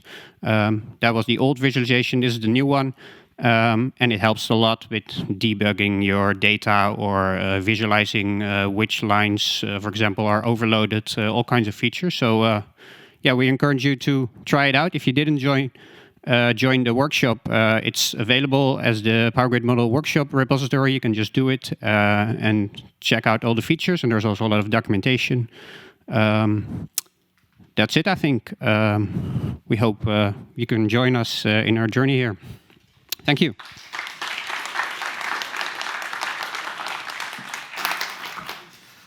Thank you both. And then, we're changing our laptops just to make sure that it doesn't fall off after the warning that we just got. I would like to introduce the next speaker, Jasper van Casteren, to give you some insights on grid calculations from a DSO perspective, because he's from Tennet. Yes, so for something completely different, the TSO perspective to grid analysis. If the technology is following us. Yeah, so I want to talk about fast linear load flow for grid planning, especially. This doesn't seem to do anything. Yeah, okay. So we are ODINA, the open developer initiative for grid analysis, network analysis. Almost the whole ODINA team is present here. So what we do is we want to create faster, flexible, reliable grid analysis tools for Tennet with an eye on planning, but more applications are there. So why are we writing our own software? Because it's 2025. Yeah, you cannot buy it off the shelf. Just to give you insight of what is happening at Tennet. We want to analyze 15 years ahead, look 15 years ahead every hour or every 15 minutes even in the future. So that is 130,000 load flows n minus k with maintenance and outage, unplanned outages there, with advanced hybrid coupling, with mesh DC grids. We want to optimize each of these hours to apply flexibility or to do redispatch or any other remedial action to fight the contingencies that we will find. We want to do topological changes maybe as a remedial action. So this is a huge task.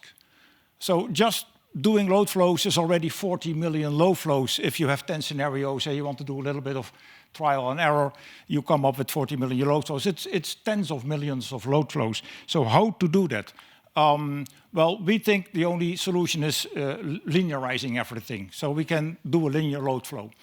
This is old technology. Yeah, PTDF has been around for half a century. We know how to linearize things. But that's only the flow of power from generators to loads that we can linearize. But there's much more. We have outages, we have maintenance, we have topological changes, we have multiple outages at the same time.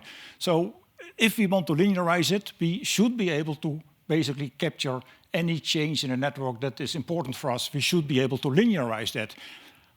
I thought initially that that was not possible. So let's look at it. We have a grid. The power flows to the grid from the production to the loads. And then we can have all kinds of changes. So phase shifters, mesh DC, set points, unplanned outages, switching, topological adjustment, all kinds of changes that are actually in the grid. So the changes to the grid itself. If we calculate the load flow, we will find congestions, and we want to do remedial action, so we want to change. So flexibility, like changing generators, redispatch. We want to change customers, like demand-side management, as it was called once. We want to change phase shifters, take something in or out of servers, etc. So we want to change the grid so that we can fight congestions. And now I'm going to hope that, yeah, it works. So the PTDF, that was already there. Yeah, we know the power transfer distribution factor that linearizes the effect of a change of generation in your network. So you don't need to do a full load flow. You can immediately calculate the flows on your lines. So PTDF was there. Now, from PTDF, you can make net position distribution factors for whole countries. So changing net position of a whole bidding zone and see the effects of that directly.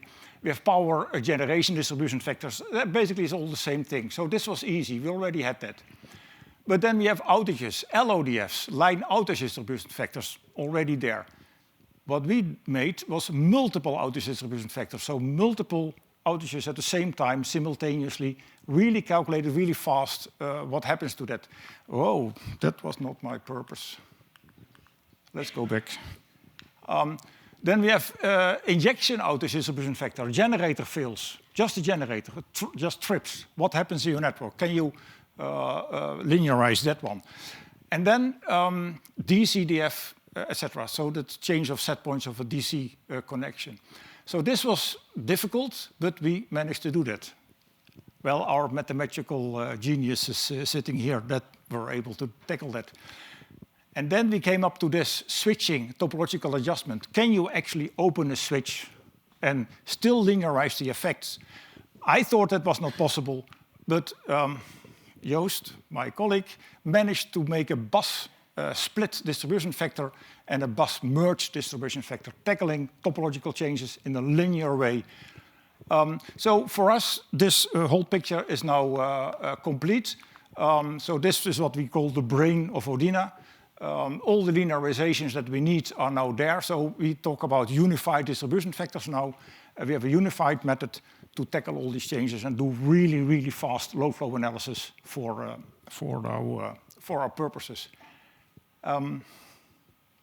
Which concludes my talk, I think. Thank you very much.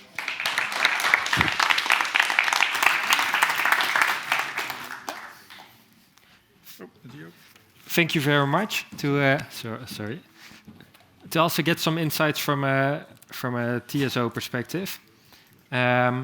I hope you're still energized, because we're almost at the end, but there's one presentation pending, and I would like to invite Santiago.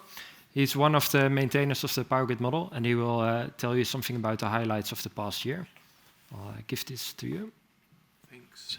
Hello, hope you can hear me just fine.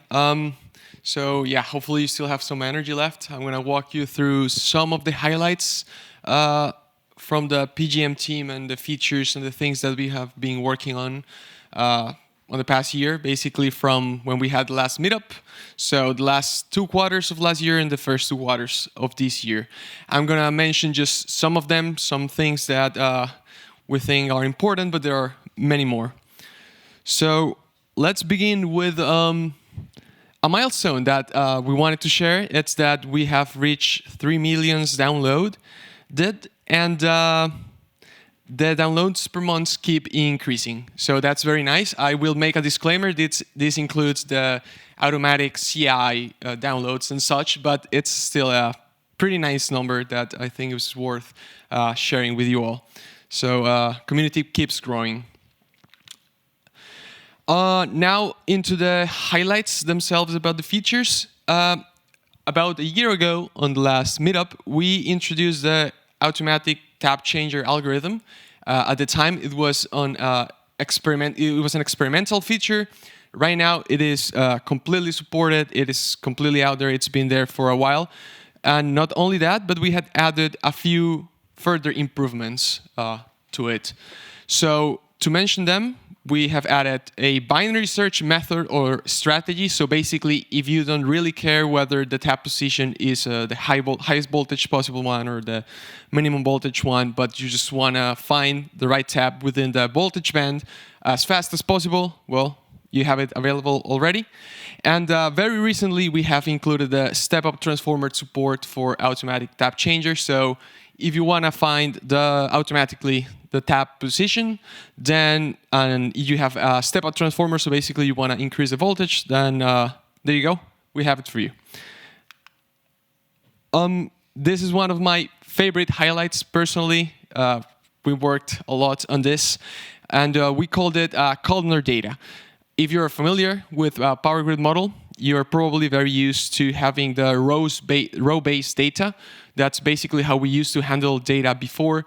Let's say you have a data set, an input data set or update or whatever, and then you wanted to specify a certain component. If you want to specify a component or a list of components of one type, then you have to, or you had to specify all of its attributes.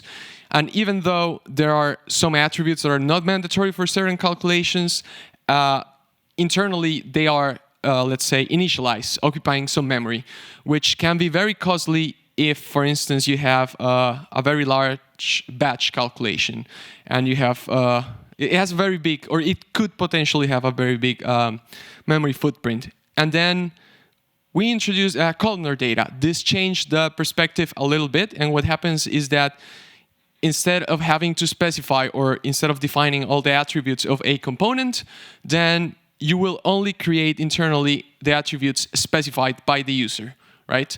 And this has a lot of benefits, not only for input data, but more especially for update data. When, for instance, if the batch calculation is very large, you can, or you only have to specify the attributes that you're interested in updating, potentially saving a bunch of, or improving performance and memory footprint, but quite a bit.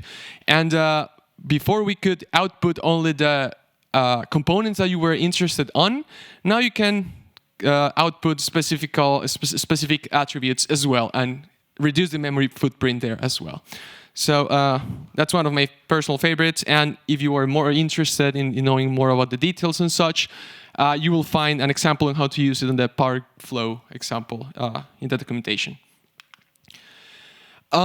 This is something that is currently in experimental. It's an experimental feature, so it's not completely out as of today. However, we hope to have it completely out in the following weeks, probably very likely before the next minor version bump, which is the current sensor. So basically, as before, we just had a power sensor, so you had to supply reactive and active power, but now you can supply a or you can measure rather the current and the global or local angle of the current. For now, this is only supported for iterative linear state estimation, but we hopefully would have it soon out for Newton-Raphson state estimation as well as some validation. Nevertheless, if you're already interested in using it and seeing how it works and what it can provide you, you can go to the components and then check it out in the Power Grid model documentation. Now, since we're all here, and one of our objectives is also to make the community grow, to do some promotion for the Power Grid model, and to do some interaction, it is worth to highlight some community events and things that we did throughout the last year. Namely, I'm just going to show 3 of them here. So, can you point? Yeah. Number 1, it's the webinar, the Power Grid model history, in which we walk you through the history and story of the Power Grid model from the beginning, how it grew, how it was created, to the state that it's in today. And if you're interested and you haven't watched it, highly recommend you do it. You can scan the QR code and it's on YouTube. You can find it there. We did it a couple months ago, if I am correct. And it was very nice. We had a lot of international presence and a lot of people were there. Number 2, several months ago, we did this Tensor Power Flow hackathon with in conjunction with TU Delft, and we tried to sit down and brainstorm, design, and program some way to introduce something called Tensor Power Flow. Into the Power Grid model. We had some great discussions. It was a very intense day and very fun. So that was another interesting event. And lastly, but it's the ICT with Industry workshop, in which mainly Tony and Gerrit were present there, in which some problems, real-world problems, were given to some PhD students, in which they had to kind of leverage the PGM with some AI and some other tools to be able to solve or tackle this problem. So, yeah, very nice to highlight some of the things we're doing with the community. Now, other little nice thing that we had been working on, and if you were part of one of the hackathons this morning, it was like the continuation of this feature, is that before we used to provide only component types and dataset types for Power Grid model as just plain strings. Now, as a new quality of life feature, we have introduced them as enums, which seems sort of trivial.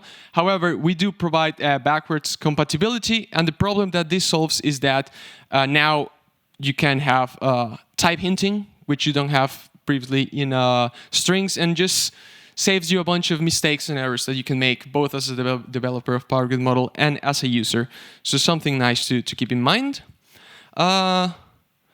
What's more, we actually found a numerical instability in our injection power flow calculations related to how we did our mathematical workout. And this only affected people that wanted to match the reference source voltage at a node, and thus had to make the short circuit power very large. So it was a very edge case, but now we have reworked things a bit, and now this has been solved already.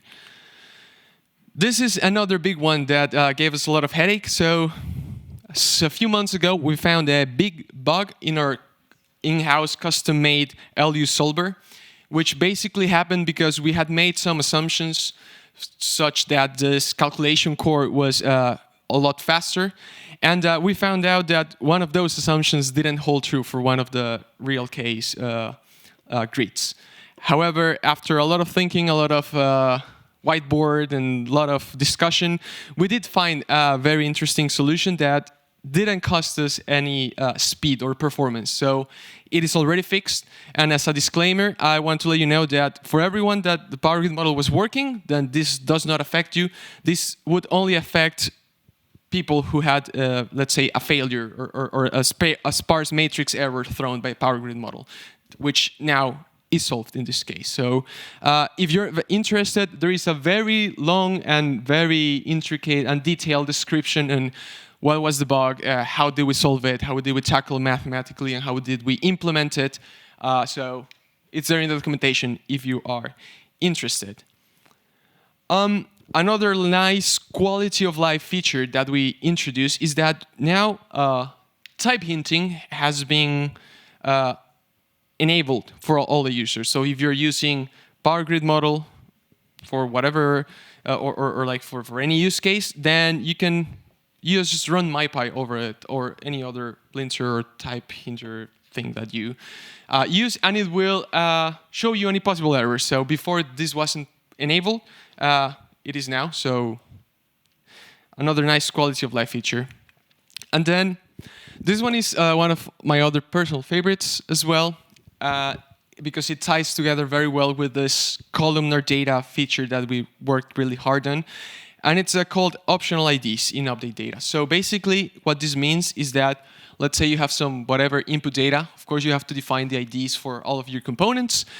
Before, you had to specify when you were going to update those components. You had to explicitly specify the IDs, again, taking some of the, or increasing the memory footprint and just making a bunch of boilerplate code that you probably didn't need. Now, if you're going to update all the components of the same type, you can just skip the IDs, and then it's going to do them, or it's going to update them all automatically. For instance, if you're going to update just all the nodes and all the sources, you can just skip the IDs. But if you want to update just some of the lines, then you explicitly can have it. And this ties nicely with columnar data, because I think I didn't mention it, but you can mix them together. You can have just row-based data as you did before, and then some of the components, for instance, make them columnar data and use at will and covering any possible use case you may have. Now, this is another old one that was mentioned as well in the last meetup. So 1 year ago, approximately, we did provide a somewhat observability check.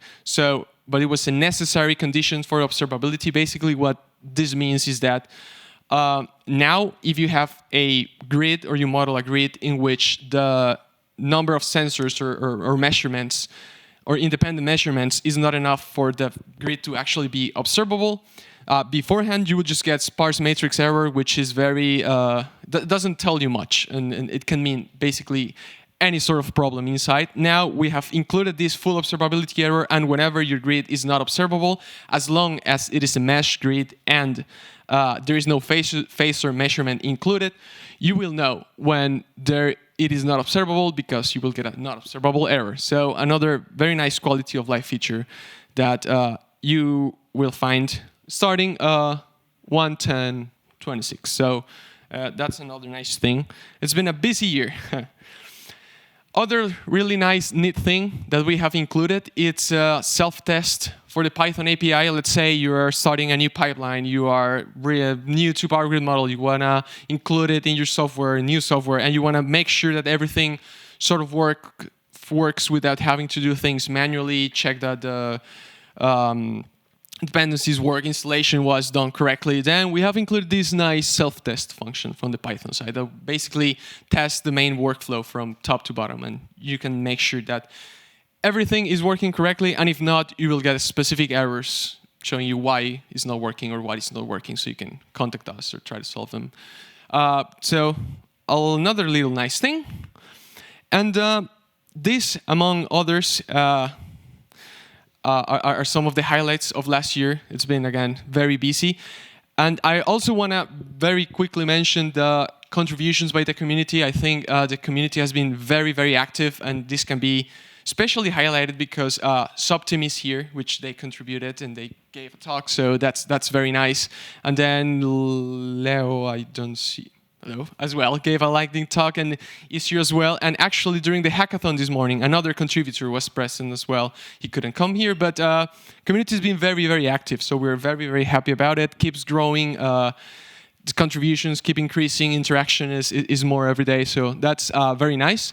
And in addition, of course, we always have some bug fixes, minor improvements here and there. And among other things, as well as we have improved a lot more the documentation. So hopefully it is nicer for you to read, to go through, to learn, to use.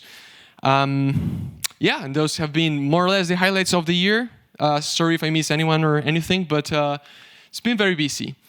Now, on top of the highlights of the year, I also want to mention just as we did last year, like our release strategy regarding Python.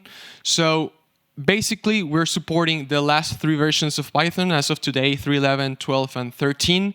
And just as a notice for you, we plan to drop Python 3.11 in January 2026, and we did drop 3.10 in January this year. So it's probably very good for you guys to keep in mind.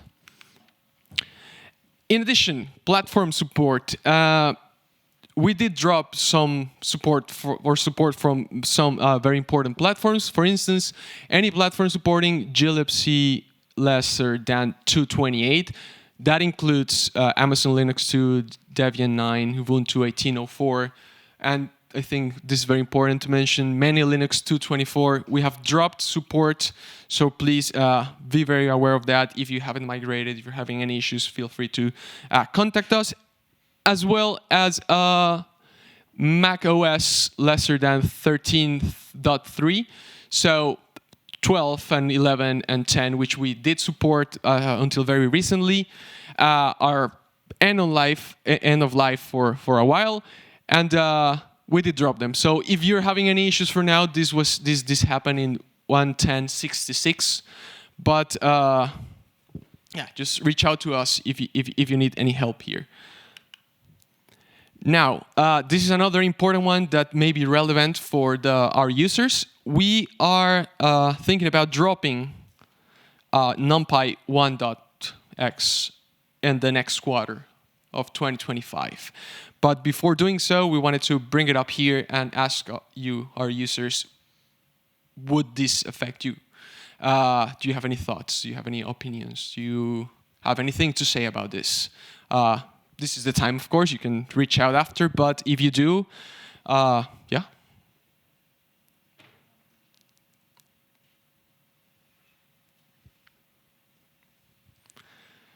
Well, in any case, feel free to reach us at any point, here in person or afterwards, and we can help you out with anything you may or may not need about this. Just a notice. And then, oh,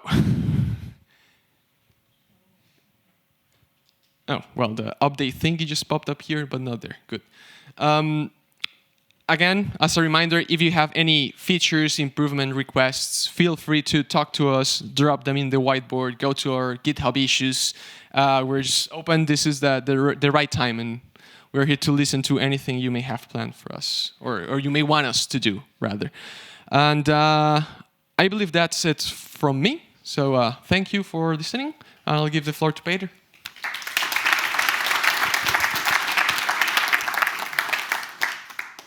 Any questions to Santiago?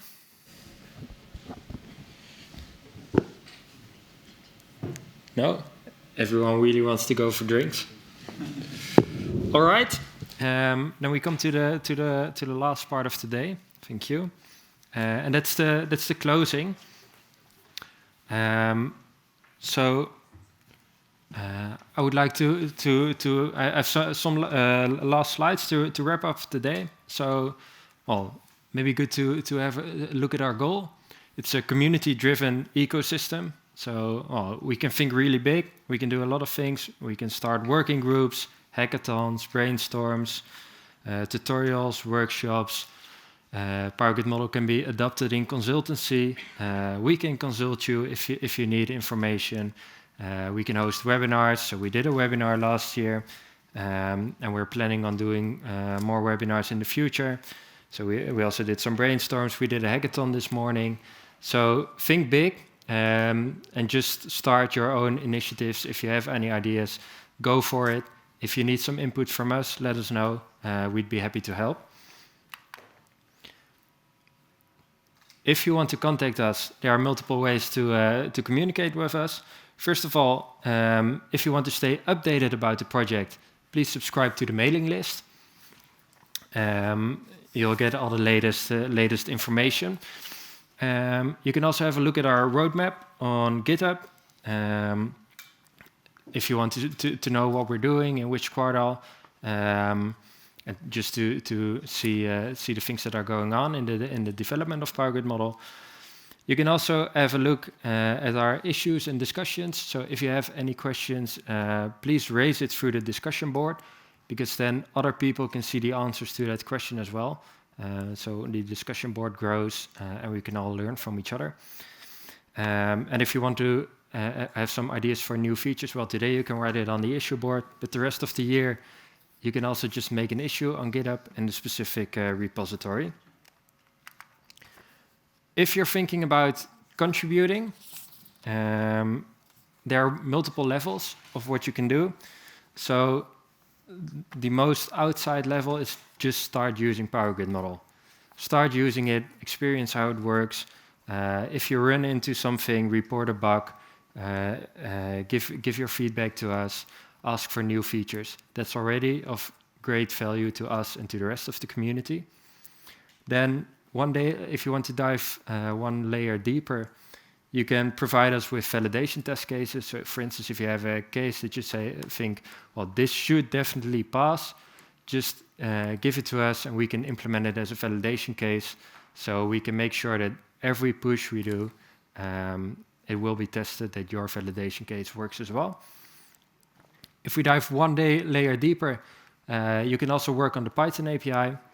In the hackathon this morning, we also had some sessions to change some things in the Python API. And if you really want to dive into the core, the electrical engineering part of Power Grid model, you can also dive into the C++ core, either by adding new algorithms or by adding new models like the asymmetric line or the generic branch that have been presented today as well. Now we've really come to the last slide. So I would like to say thank you to all of you, also to the people online. Special thanks to the Delft University of Technology for hosting the day. And also a special thanks to all of the speakers today, of course. And before we close off, one last question. Are there any remaining questions? You can, of course, always hit us up during the drinks. If not, then one question.